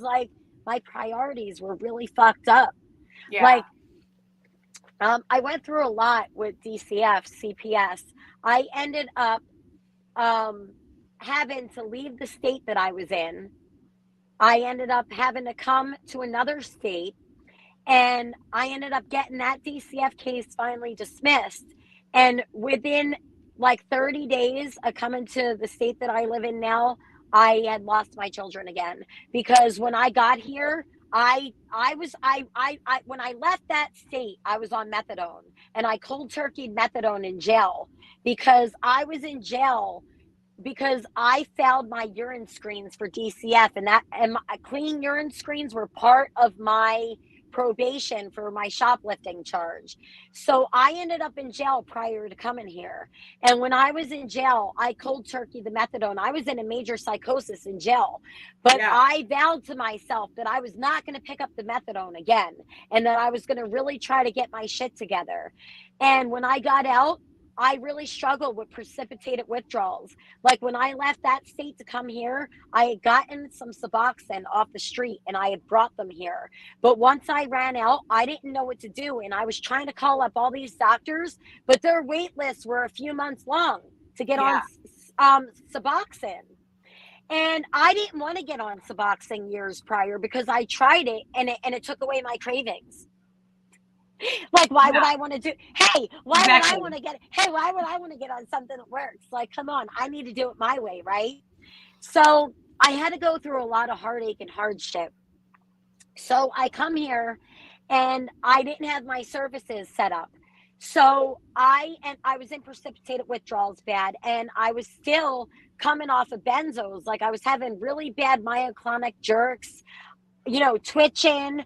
And I was really petrified because I had jail time hanging over my head in New Jersey still because I fled out of there with jail time that I still owed them. But I had no choice but to come here because my kids were here now. And I was like, you know what? I'll live on the street before I stay in a separate state than my kids. Yeah. So that's what I did. And I ended up, when I first came here, my DCF case got dismissed. But like I said, I ended up so desperate, I started calling in scripts of benzos. So I had this whole little spiel. I got the NDCI number at the top of the prescription, and that's all you needed because I would tell the doctor, like, listen, my patient is from out of state. She had a death in the family. I'm calling in a prescription of Xanax, 2 milligram, blah, blah, blah, blah, blah. And I would say, I'll fax you the hard script when I get back to the office later, or when my girls get in the office, I'll have them fax you over the hard script of the hard copy of the script. So I was doing that and I was getting away with it. And I was using a good RX card and I was getting like 92 milligram benzos for like $7 at Walmart with the good RX card. So I didn't have to go to the streets, So I just started taking them hand over fist because I was trying to get rid of that jerk feeling. I really was. I was in precipitated withdrawals from coming off the methadone. Did you ever get busted for writing your own scripts? I did the same thing. So yeah, so that's what happened. So I ended up doing it multiple times. I called in multiple scripts. I ended up having 3 different pharmacies charge me. I had 10 years suspended jail time hanging over my head. Yep. But so prior to this happening though, I ended up taking my kids to pick up one of those scripts with me in the car. There was a snowstorm and I didn't know what to do. I took a cab and I had my baby in the car seat and I had my son in the car seat and I had him in a cab. I went into Walmart. I picked up the benzos that I called in for myself. And I think I took 22 milligram bars. And the cab driver said that I blacked out in the cab. So I had come to in the cab. I was ready to get out of the cab. And the cab driver went like this and hit lock on the door and said, "You ain't going nowhere. The police are on their way." And I'm like, get me the fuck out of here. Like, starting a fight. And then he was like, "You ain't going nowhere. You ain't going nowhere." And that's when I started to bug because I realized I just picked up that script. So what I did was I put it in the snow outside because there was like a foot of snow outside. I buried it real quick and stomped it down because he let me outside. I told him I needed to step outside for a second. So I ended up blacking out. I don't know what happened to me. They ended up Narcaning me. They ended up looking. My kid's father was out of state. He was all the way in Virginia on a work trip. He ends up getting a call that the kids were taken. And he's like, he's like, "I just left and she was fine." But I really couldn't be honest with him about like the fact that I was in precipitated withdrawal and that I wasn't in a good mental space. And, you know, he needed to go make money desperately to keep a roof over our head. And I knew that. And I didn't want to be like, listen, you can't trust me to stay home with the kids right now. Like I couldn't be open and honest, and I wasn't. And I kicked myself in the ass because I blacked out. They ended up Narcaning me multiple times because they didn't know what the hell I did. Yeah. By the time I got to the hospital, my chest was all sore, chest compressions, like I could feel it. I ended up in the hospital, you know, flipping out when I'm waking up, telling them, you know, they're like, yeah, your kids are gone. Your kid's father wants nothing to do with you. I'm freaking out. No one wants nothing to do with me. They're like, you might as well stay in like the section thing where like they were holding me for 72 hours. And that's what they did. And I continued so I got out of that. I ended up lucking out. I got out of that.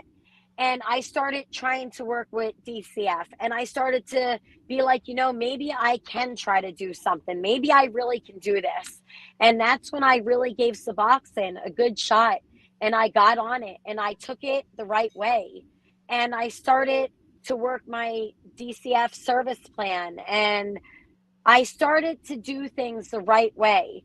But what happened is in between this time, so my two kids are in, you know, one is with my kid's father and one is in DCF custody. I got pregnant. So here I am pregnant while I'm already working on a CPS reunification plan. So while I wasn't supposed to be seeing my kid's father, it was like on the paperwork that we were not supposed to have any contact. And here I end up pregnant. Damn. So I ended up pregnant. But what happened was, DCF made sure that I wasn't living with my kid's father.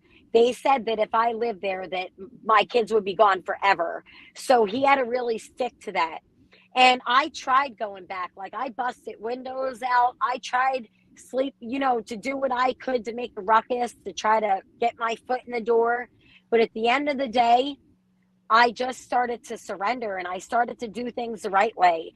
And I was literally homeless on the street and pregnant and looking for resources because guess what? There was no resources for a pregnant woman. There was none. Every shelter was like, nope, you have to be a certain amount of months pregnant because they looked at me as a liability. Yeah. And I couldn't find anything. And to be honest with you, I didn't even think I was keeping the baby that I was pregnant with. I didn't want that child. I didn't want that baby. Like, I didn't want that pregnancy because I kept telling myself, like, I'm not even a mother to the other two kids. What makes you think that you could be a mother to this one? Like, I was Googling, like, places to give the baby up for adoption, like, all kinds of craziness. But at the end of the day, I ended up homeless on the street, no resources. I was ended up in a shelter, and the shelter finally let me in. And it was a shelter where I was the only pregnant woman. My roommate stole all of my clothes, stole everything. So, but why maternity jeans? Like, so I realized, so I stole all the shit back. I'm like, nah, fuck that. I took it all back. Well, I was sleeping at like 11 o'clock at night and staff comes up to check the room and they're like, hey, Marie, come downstairs with me. And I go downstairs. They're like, she said that you stole all of her clothes. I'm like, what? They're my clothes. I'm pregnant. They're maternity jeans. Why would she have maternity jeans? They're like, if you can't come up with the receipts, we have to violate your probation and we have to kick you out. And I'm like, but I'm pregnant. I'm the only, please. I'm like, this is my baby's only shot. Like, you can't do this to me. Like, this other person was using, like, up in the room and shit. And I was doing things the right way and I was getting fucked over. But that's one of those moments that I realized, you know what? That was life on life's terms. And that was the will, like God's will, God's plan, because I got kicked out of there. I ended up so scared because I was in a shitty town that I didn't know, and I was afraid to be in at night. Here we go again, right back to my other trauma of when I got kicked out of the jail with my ex. Like, abandonment. Here we go again, out on the street, like those issues. And I was doing the right thing this time. So I ended up I ended up sleeping at the police station and not thinking anything of it. They ended up tapping me on the shoulder in the morning and they said, "You know what? You have court for violating your probation. Come with us." I go, I didn't think anything of it. The judge was like, "You know what? I'm sick of you. I'm sick of you. You don't have your life together. You've been in my courtroom calling in all these prescriptions, this and that. Now you violate the probation and you're pregnant. You're going to jail today." And I could have shit myself. I took a seat, and that's when the fuck I really was like, "You know what? You got to get out of jail and do the right thing." But then, I was traumatized as I went to jail in that jail shuttle, pregnant. My life, you know, changed because I was so traumatized. I was trying to get in touch with my DCF attorney, like, "Oh my God, I'm in jail and I'm really sober, doing the right thing." And now, my past caught up to me, and these people aren't believing me. They're thinking, "Yeah, she's probably doing drugs, lying, pregnant, she's a mess."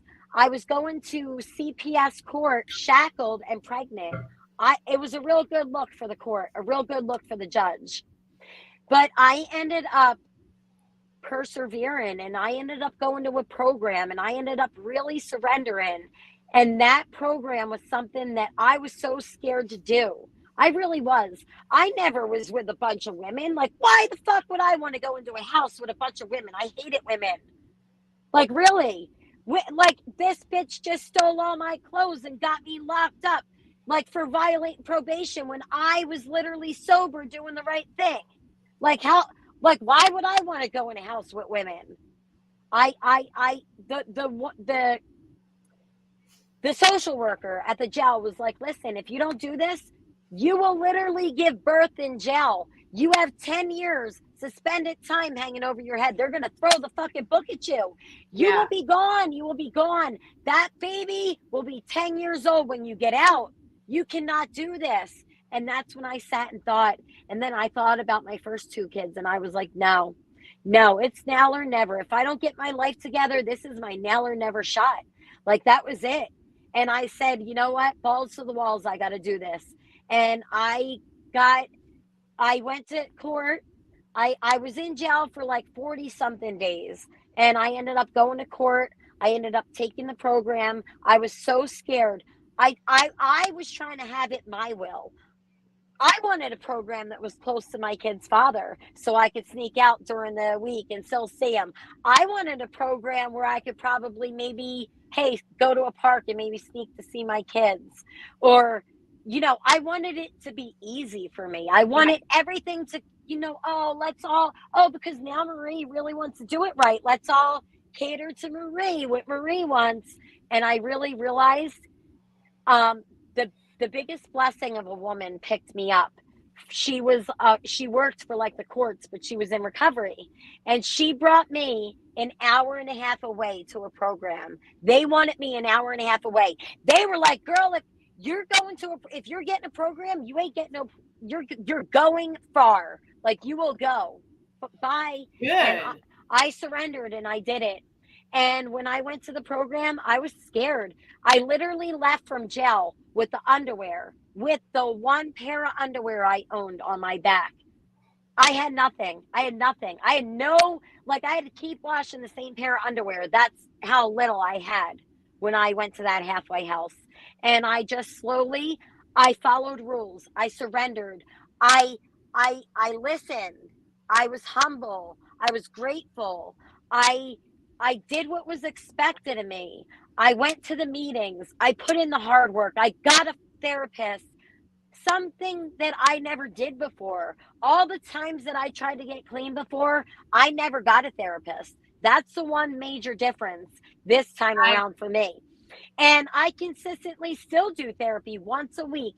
My therapy is my everything, because it's good to have somebody neutral to even vent to. Absolutely. Like a neutral friendship. I tell people all the time, therapy is the key to my recovery. That and medicated assisted treatment. The fact that I was able to take the Suboxone the correct way was a blessing. And I really did. And you know how I learned to take it the correct way? I learned how to, because I couldn't take anything the correct way. Let's get that part Me right. too. Okay. Yeah. So when I went to jail, they would administer it because I was pregnant. So they could not stop my medicated assisted treatment. So they would give it to me. But listen how they gave it in jail. This is how they gave Suboxone in jail. You know how you're supposed to wait like 15 minutes prior, like nothing to drink before and after? They would give you the Suboxone strip under your tongue. And they would make you wait like 3 minutes, and then they make you drink a glass of water, and then they make you open up your mouth and leave. It's a sublingual thing. Wow, it did dissolve. It did dissolve enough, I guess. So by the time I got out of there, because I was pregnant, I was needing to be increased on my Suboxone dose. Yeah. My provider was like, I don't even think you could have been getting a percentage. Like you were barely getting it. And to think back, I could have went after the jail for doing that. They could have made me have a miscarriage. Like, you can't do that. If you're going to do it, you got to do it the right way, administer it the right way. That's the way I look at it. Yeah. So I ended up learning how to take it correctly because I went to the program and I stayed at that program for 9 months. I ended up giving birth and having my baby there. And, you know, DCF kept telling me my whole pregnancy, you are not going to go home with any baby. Be prepared for that baby to be taken at birth. They never thought that I was clean. They thought that I kept fucking around with my urine screens when I wasn't. I proved it all when I gave birth and my meconium had nothing. Yep. And everything, you know, everything was clean. So I proved to them and I was able to take the baby home. But the program gave me my meds the correct way. I learned how to take them the correct way. From that program, after I graduated that one, I went into where they helped me get subsidized housing. But it was another program where they could come to you and count your meds at any time. And, you know, they could come to my house and take a urine from me at any time. But I wanted that accountability because I learned from me, accountability worked. I like taking those urine screens. I like doing those things. I want to show you something. This is kind of crazy, but these are... It helps to have the accountability, and that's how I trained myself with my Suboxone, because I was the same way. My brain would automatically go to, oh, well, if I take one, then that means I need to take two, you know? Absolutely. So I got myself the little Monday, Wednesday, Thursday, Friday tabs, and I used those to put my medicine in, and then I would take it in the morning, and I would split dose. So I would take 8 milligrams in the morning, and then afternoon, I would take my 4 more milligrams because I was on 12 milligrams total. And that's how I trained my brain to just do, just like that. And it works. It really does, because it worked for me. I was looking back. Now, I came across this. I came across some papers. These were from when I was doing CPS urine screens. I found these. I couldn't pass these urine screens. They were giving me urine screens every 3 days. Every 3 days, because I couldn't pass one. Yep. And it's such a blessing that when you take things the correct way and you put in the hard work, that you could pass things. These are from my CPS. Look at all the old court papers I found. I read my old CPS paperwork and I cried reading it, girl, because it's crazy. I literally gave them everything they needed to build a case on me. And so reading it back was so fucking powerful. How naive I was and how much I thought CPS was there to help me, and they weren't. Fuck CPS. You're absolutely right. No, it's you know, I went from one program to the next, and my Suboxone doctor part of their treatment plan was I would get urines. They would give me a random urine, and then they would be able to count my empty pills versus my wrappers and make sure that it all added up. And that helped me. It really did. it really helped hold me accountable. And I was able to continue taking it the right way and, continue with my therapy. And, I still have a lot of things that I need to work on. I'm a Me work in too. progress. I'm Yeah. never going to be perfection, though. That's the difference. I was raised to like perfect and searching for the perfect image. And, even my body, like I have such severe body dysmorphia that I've searched for perfection and I know I'm never going to find perfection. And I have a voice and it's very critical and it's crazy, but it's my father's voice. And it's always telling me, like, like you weigh too much, or you need to lose some weight, or don't eat that, or you don't deserve that cookie, or get up on the treadmill, you fat ass, and run. Like, I hear these things. But today I compete with that voice in my Yeah. head and I try to overpower it. And I utilize the grounding skills that I was taught in therapy. And that's my biggest toolbox. Like, my therapist, his voice used to irritate the shit out of me in the beginning. He'd be like, feel your feet on the ground, take a deep breath. But those things work. They work. And I utilize that with my parenting today. Like, I tell my kids, feel your feet on the ground, take a deep breath, hold it in. What do you hear? What do you see? What do you smell? Because those things work. And when you have the right tools, you can do the right things. And Absolutely. and it's such a blessing to be able to see like those full circle moments in recovery, because where I came from, like losing my kids twice, the things that I've overcome, the my fiance that I was with, that I had abandonment issues with, he reached out to me like 5 years ago. And he was asking me through Messenger, and I'm like, dude, where have you been? Like, I have 4 fucking kids now. Like, you're popping back up on me now, dude. Like, where Yeah. were you all these years that I was looking for you? Like, you weren't looking. And like, he was trying to say, like, I couldn't get myself straight. Like, I couldn't stay straight. And I still struggle to stay straight. And he was a little asking me, like, he was like, I'm proud of you for being clean. I'm proud of you for being sober. Like, how are you doing it? But at the same time, he was like, hey, if you ever want to meet up, let me know. And that devil was like coming back out in my head, because I knew where that would take me. I knew where that would take me. It would take me down a very dark path again that I worked too hard to go back. And the sad part is he would message me and I would just feel like, you know what? I have no business talking to him. I'm in a relationship. Like, I have no business talking to him. That's my past. I have to leave my past with my past. And I stopped answering to him. And, one day I got a random message on Messenger and somebody was like, oh my God, I'm so sorry for your loss. And I'm like, my loss? And I'm like, what do you mean my loss? And yeah, he overdosed. And all I could think of was like, damn, I bet you he died alone. Like, he had no one, because when I talked to him, he was telling me, like, I'm so alone, I have no one. And I carried that guilt around for a while, even though that relationship was long over. Well, Like, of that course. really, Yeah. that, You feel guilty. You feel like you could have helped him or saved him somehow, but you couldn't have, girl. You know that. There's it's nothing that, done. If you had done something, he could have pulled you down with him. and Most that's like what like my family said, like, we turned into oil and vinegar. We no longer went together. Like, when you would shake the bottle, they would separate. And unfortunately, we became toxic for each other.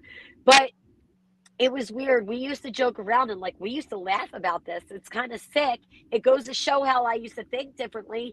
But like, we used to joke like, who's not going to make it to 40? And we always knew that he wasn't going to make it to 40. But he didn't make it to 40. And then when I made it to 40, I felt guilty. Yeah. I know how Because, and I still, like, I wonder, like, why me? Why was I so lucky compared to other people to find recovery? Like, why me? And there's because people of what you're overdose. doing now. Y'all on TikTok, Marie goes out of her way. That's why I like you so much because you're a lot like I am. She goes out of her way to help people get connected with resources to get their Sublocade, to get their Suboxone treatment, methadone treatment, whatever treatment they need. And she has been looking up different ways to connect people because there's a lot of people on TikTok that don't have any idea that they can actually get off of Suboxone or methadone with Sublocade. And that's what, can you share with them about your Sublocade journey? Absolutely. So I was on Suboxone for almost 8 years, and I was consistent with my Suboxone. My best friend, she took the Sublocade shot. She took 5 Sublocade shots and she got off of everything. And I waited though. I didn't want to get it right when she got it. I wanted to wait and see what it was like for her to hit a year off of it. Like I wanted to make sure that this drug was going to be something that like I believed in. Yeah. And that, to make sure that it wasn't going to backfire. So she was well over a year off of it. I kept asking my Suboxone doctor, but my Suboxone doctor did not. They kept telling me, "Oh, we're going to get licensed to do it because you need certain licensing to do Sublocade. Not all doctors could do it because you're holding a medication in the facility. So when you're writing Suboxone, you don't hold the medication there. You're just writing the script. So they literally need like refrigeration systems for the shots, Yeah. the needles, special state licensing. It's a lot. So they kept telling me that they were in the middle of the process. Well, I let like 2 years go by of them telling me, yeah, you're going to be the first patient. I promise. And I just got to the point one day when I went to pick up my Suboxone prescription. And I was getting my scripts every 2 weeks because I utilize Medical M. Okay. Uh-huh. So they demoted me to a 2-week patient, even though I have my medical card. Where I go, it's their policy that you have to be a bi-weekly patient. Okay. So I went in for my Suboxone. Every 2 weeks on a Thursday, I would get my Suboxone script filled. I go in to the pharmacy to pick up prescriptions, and I thought that's what they were handing me, but they were handing me a bunch of other scripts. And I said to the pharmacist, "Well, where's my Suboxone?" And the girl was like, "Oh, your Suboxone script?" The pharmacist goes, "I won't have that ready for you until Sunday." And I'm like, "It's Thursday, and I get this every 2 weeks. What do you mean?" He goes, "Well, you're going to have to go without it because there's nothing I can do. I'm too busy to fill your script." I'm like, "Say what?" And the scripts electronically get sent to the pharmacy. Yeah. So like getting in touch with the doctor after hours is a mother effer. It is. I'm sorry, but it is. See, I answer the phones after hours for Dr. B, so that way none of our patients have to worry about what you go through at the pharmacy. I answer the phones in the evening times when the clinic is closed. And that's what I think that they should do for all Suboxone clinics. There should be somebody like us who's been on Suboxone, who's a peer, who can answer the phones in case of the clinic is closed or they're off on holiday or something like that.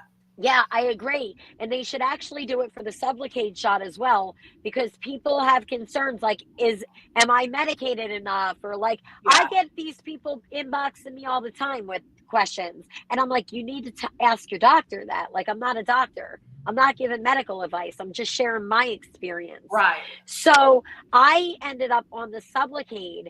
I ended up with that Suboxone situation. And I kept thinking to myself, like, the way the pharmacist was being, he didn't want to fill the script. So I ended up I made a TikTok video. A lot of people saw it. And then I just started going with it and telling my story. I just went with it, which is weird because usually I'm a very private person because that's the way I was raised to be. God, my family doesn't even know I'm on TikTok. God forbid. Do you talk to your mom and dad at all? So I do talk to them, but it's a very strained, different relationship now. Like, it's almost like very distant. Yeah. Like, I've had to set healthy boundaries as well. My therapist has taught me to set healthy boundaries. So I ended up getting on the Sublocade shot. I ended up getting 5 shots total, and I got off of the Suboxone, almost 8 years worth, in 168 days, withdrawal free. And how long have you been off of the shot without So the shot? so my last shot was March 29th. So, but I don't, Wow. That's like 5 months. but I don't count that. So I count it as like from April 29th, because in my head, my mentality is the shot covered me for one whole month. Yeah. Like my last shot was March 29th. So I would have had coverage for a month. So I give myself that like real fair time almost. I don't know how people count it, but I'm thinking, well, I had the shot. So once I no longer went back for a shot was about 28 days later. So I am a little like 4 months off of everything, and I feel amazing. I went through a little bit of an adjustment period where I was a little bit more drowsy, but it was something that was doable. I would just go to bed early with my kids at night. Like when I would lay in bed with my kids, I would fall asleep before they would fall asleep, kind of deal. But it was nothing that wasn't tolerable for me. And my mental health was good. So I went into my Sublocade journey with no expectations because I didn't want to feel like I was a failure if I had to get back on Suboxone. I told myself, Marie, if you do this and you need to get back on Suboxone, do not beat yourself up. And I even made sure that I told my doctor that ahead of time. I said, let's just see, let's go with the flow. Let's just play it by ear and see what happens.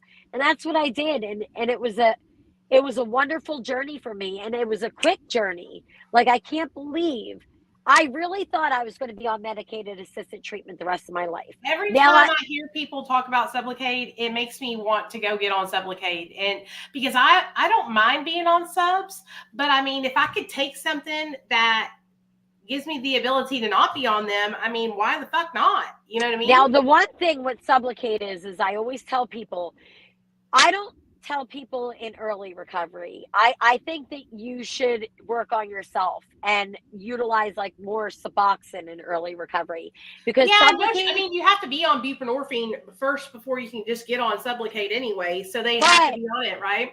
But some doctors will only want you on it for like 7 days. And I think that because it doesn't have a blocker, you need to be very careful. You're not ready for that part in early recovery.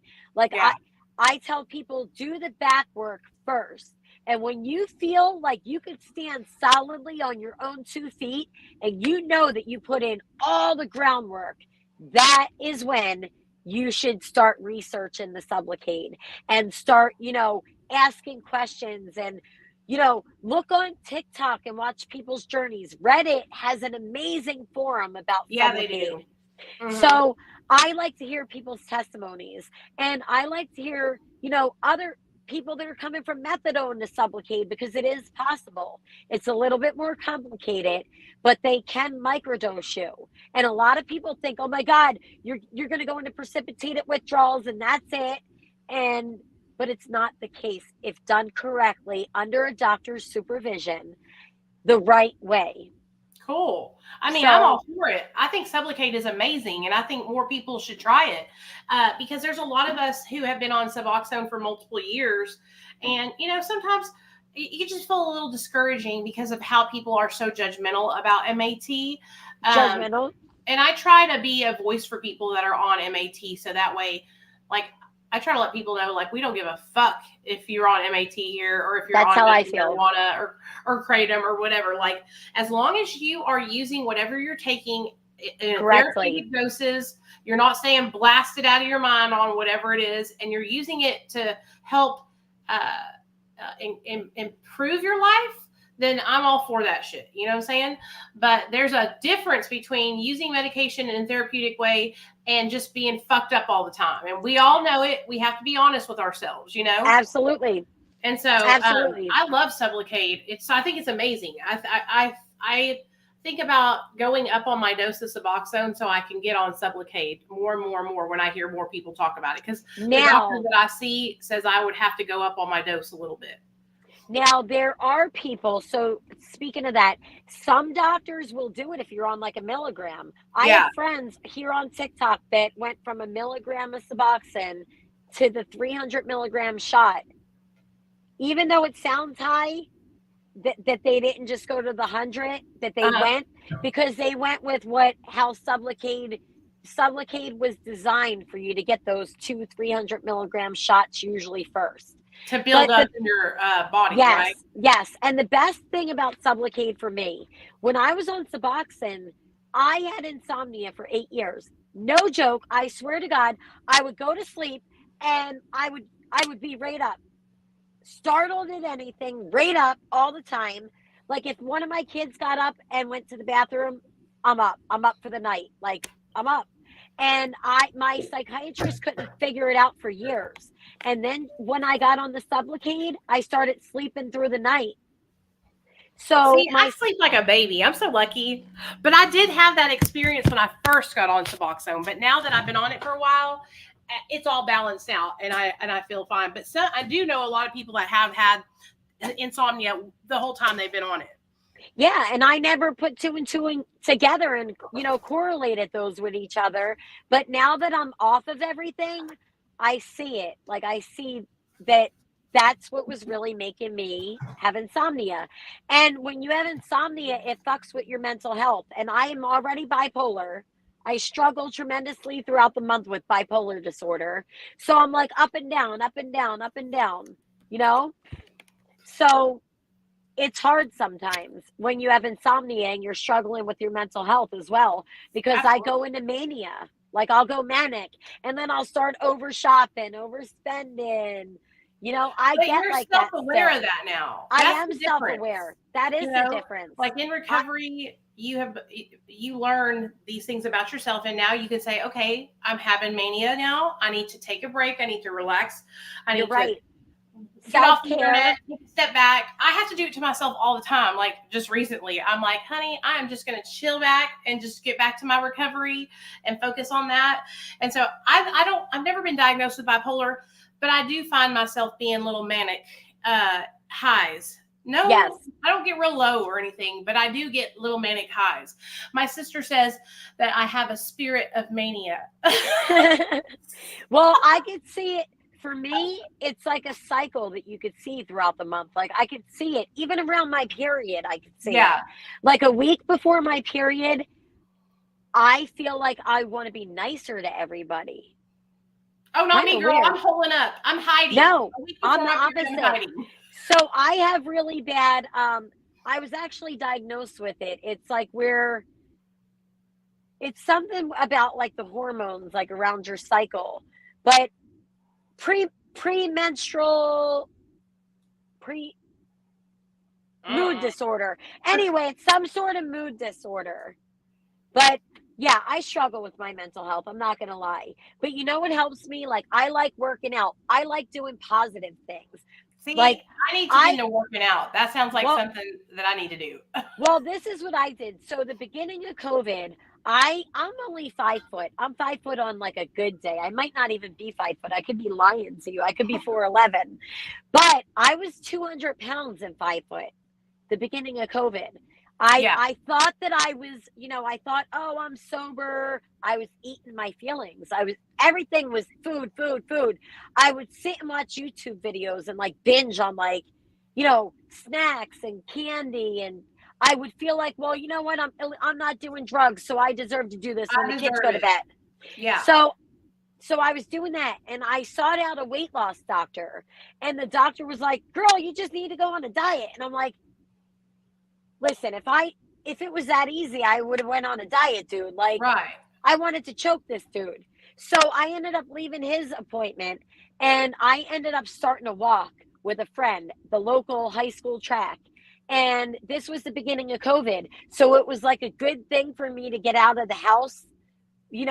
I would bring my kids in the stroller, or there was days where my kid's father would, watch the kids in the morning and let me take off and do me.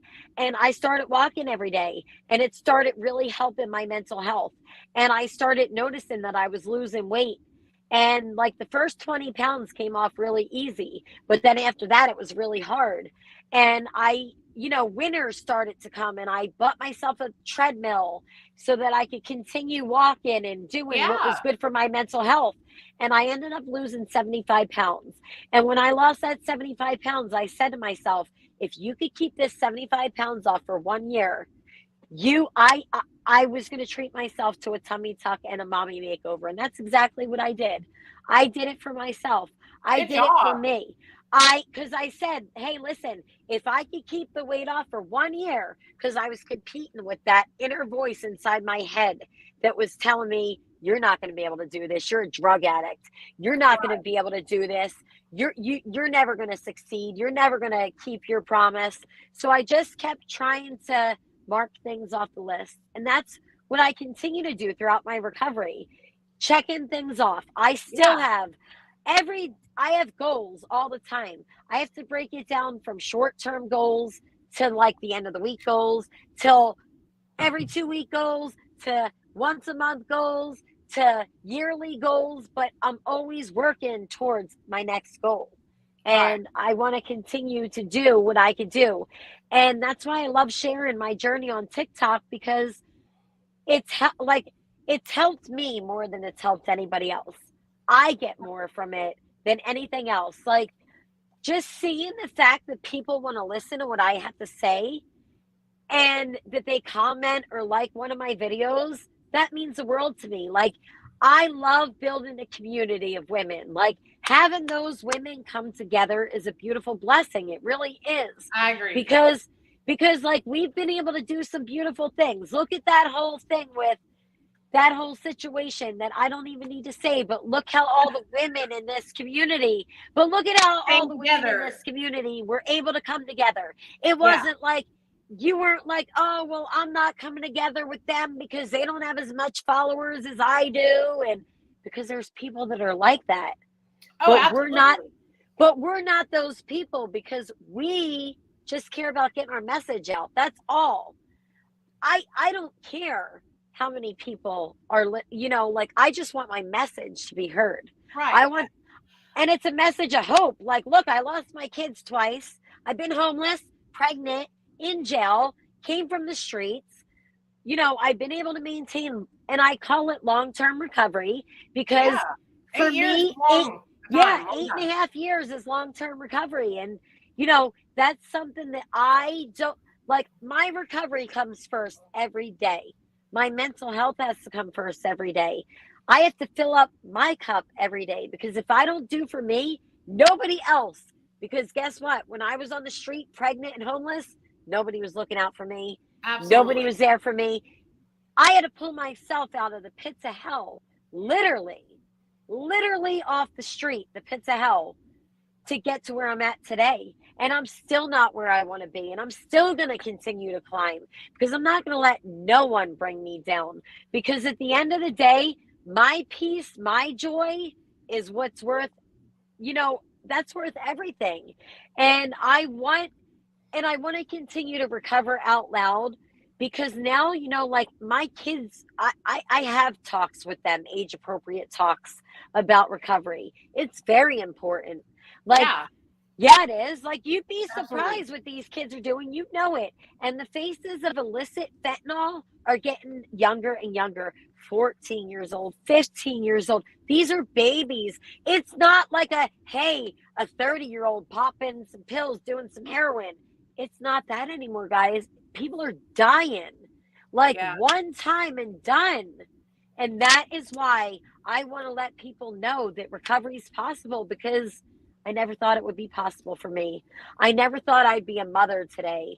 I never thought that my bills would be paid today. I never thought that I would be able to provide the roof over my head, that I'd be able to stand on my own 2 feet without relying on anybody, that I would become the strong. I almost became hyper, like, I'm so independent that I'm hyper independent, and it scares me sometimes, because that's a good one. That's good. But sometimes it's like I push people away, because I'm like, you know what? I'm always going to have to do me. So I don't give anybody like a chance, because I know at the end of the day, no one's going to be there for you if you can't be there for yourself. And like, there was times where, when I was pregnant and homeless, I wanted to commit suicide. Like, I really did. I wanted to commit suicide. I came across a letter that I wrote for my 2 kids that were in foster care because I was planning on taking my own life.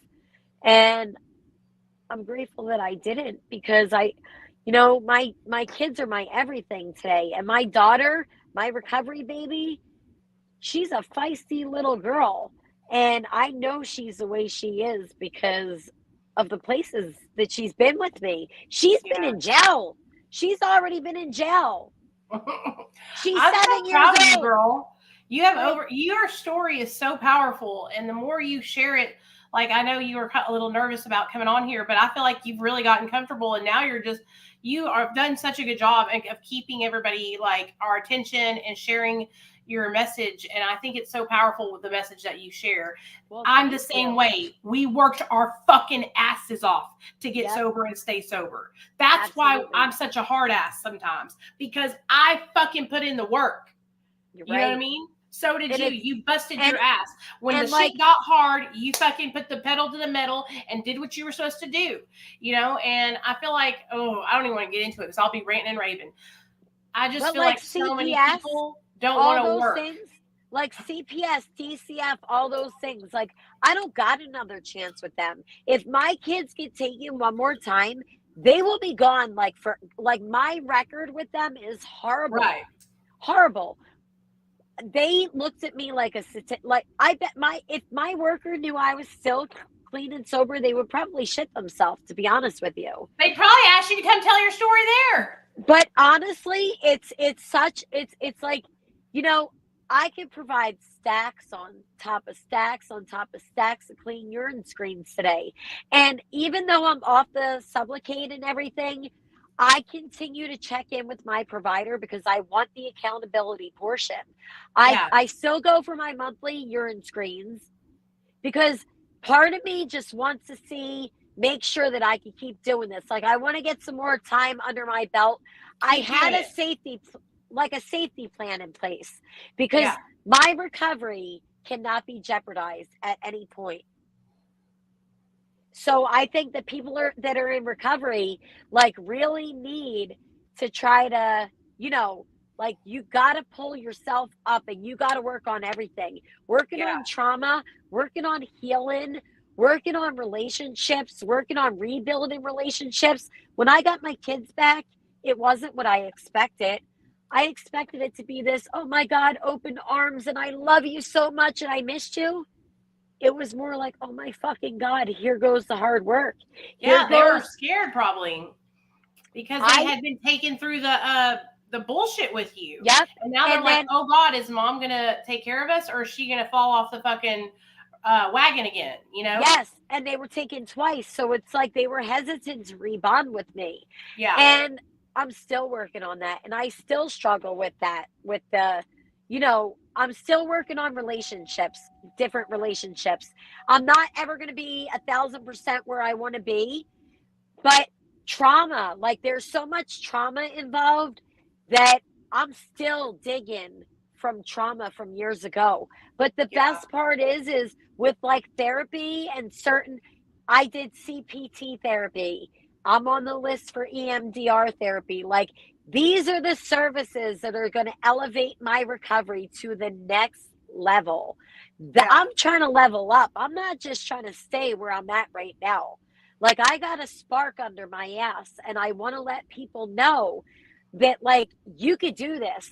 If you're that mom that's struggling in a halfway house right now, listening to what I'm saying, your kids aren't in your care and custody, get the fuck up and keep fighting, because you know what? You could do it.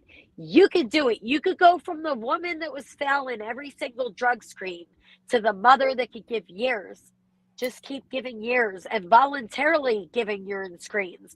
Like, you could do that full circle thing, man. And it's a beautiful blessing. And that's why I like helping other people, because I like seeing their full circle moments. Like my friend Jess right now, she's done beautiful things in such a short amount of time.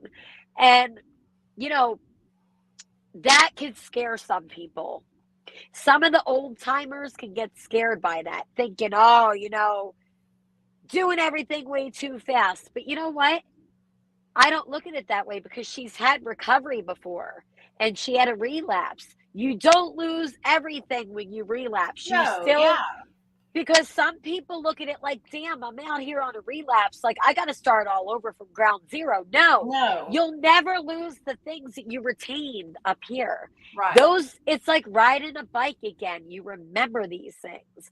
But the longer that you stay out there on that relapse, the harder and the more impossible it might be for you to come back from that. You might not ever come back from that. You might get that one bag and that could be it for you. Yeah. That bag could be your relapse. And, we have these things, we find things in recovery. I can remember being at the halfway house and I reached into my coat pocket and I had a hole that went all the way through the back of my coat. And I used to keep pills in there. Well, I had a family member bring me up my coat and I reached in and I wanted to see for shits and giggles. It was the devil speaking to me because I was already clean. I was already clean and I was doing everything.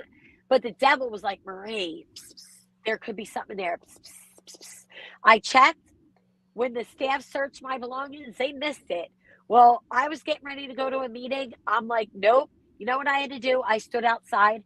I took that and I tossed it over the fence outside because I said, if I don't do this, I'm going to eat this and then I'll be out of here. I'll be gone. I'll be ripping and running these streets where I don't even know where the fuck I'm at right now. And, Yeah. pregnant, not giving a shit. So the same thing happened to me with meth. It literally was in my shoe I ordered from Poshmark. And I literally video cameraed myself flushing it down the toilet because I knew if I didn't, I would do it. I felt it in my soul. Yes. It said, you could do this and nobody would know. And that's when I freaked the fuck out. But anyway, I'm about to bust a gut, girl. I got to pee so bad. But you have done such a good job. I can't believe you were ever nervous to come on here and share. Yeah, I was nervous, but you know what? The more time that goes by, the less nervous I get. So maybe I just got to keep sharing. back on to talk about I'll schedule another show with you because I want you to come back on and I want us to talk more about pregnancy and addiction and stuff because I have experience with that and you have experience with that. And we could even take questions and stuff from the girls and the guys while we're live talking about that. So, what I did was I've been sharing your TikTok the whole time we've been live. That's why I've been looking at my phone every few minutes to put your link in the chat. We did phenomenal. We had 60 people on this live stream, which is really good for a YouTube live stream for me, especially. And I've been sharing it over on YouTube, Facebook also. I don't know how many people are on Facebook right now, but everybody is in the comment section thanking you for coming on and appreciate you sharing your story. I appreciate you. I'm going to upload this video right now, link your TikTok. Will you text me and let me know if there's any other links that you want me to put on there, like Facebook or anything like that? And I'm going to let you, I'm going to take you off and then I'm going to text you and we'll schedule for you to come on again so we can talk about pregnancy and addiction. Is there anything you want to say before you go? I just want to say to everybody that did tune in, thank you so much for listening to my story. And I know I could have been going around in bits and pieces. No, but you did at the great. end of the day, I feel like I could continue talking on because I have such a passion about recovery. And if you're out there struggling, there's hope. And thank you for listening. You did phenomenal. I want you to reiterate that, okay? Thank you. You kept my attention and the viewers' attention. This is a 2-hour live stream. That's so long. You did amazing, okay? I can't even do it for 3-minute videos, so there you go. I'm the same way, but I just want to let you know you did so good. So thank you so much for coming on, and I'm going to text you right now, okay? All right. Thank you. Bye-bye, everyone. Bye, girl. Okay, guys. What did y'all think about Marie? I told y'all she was the shit. I told y'all. She has such a powerful testimony, and she shares from her soul. Y'all saw me. Y'all know I can't hide my emotions. So, when she was talking about CPS coming into her life and all that, and almost losing her children multiple more times, it just made me so emotional because I remember feeling exactly like that with my experience with CPS. It was horrible. And so just so many times I could feel her emotions through the screen. And I just want you guys to know how grateful I am to those of you guys like Marie who agree to come and share your story on my channel. It means the world to me. Okay. I'm going to end this live and I'm going to go live. I'm going to go pee real fast and then I'm going to go live on my Patreon. So for those of you guys that are in my Patreon, come on over. We're going live. All right. Love y'all.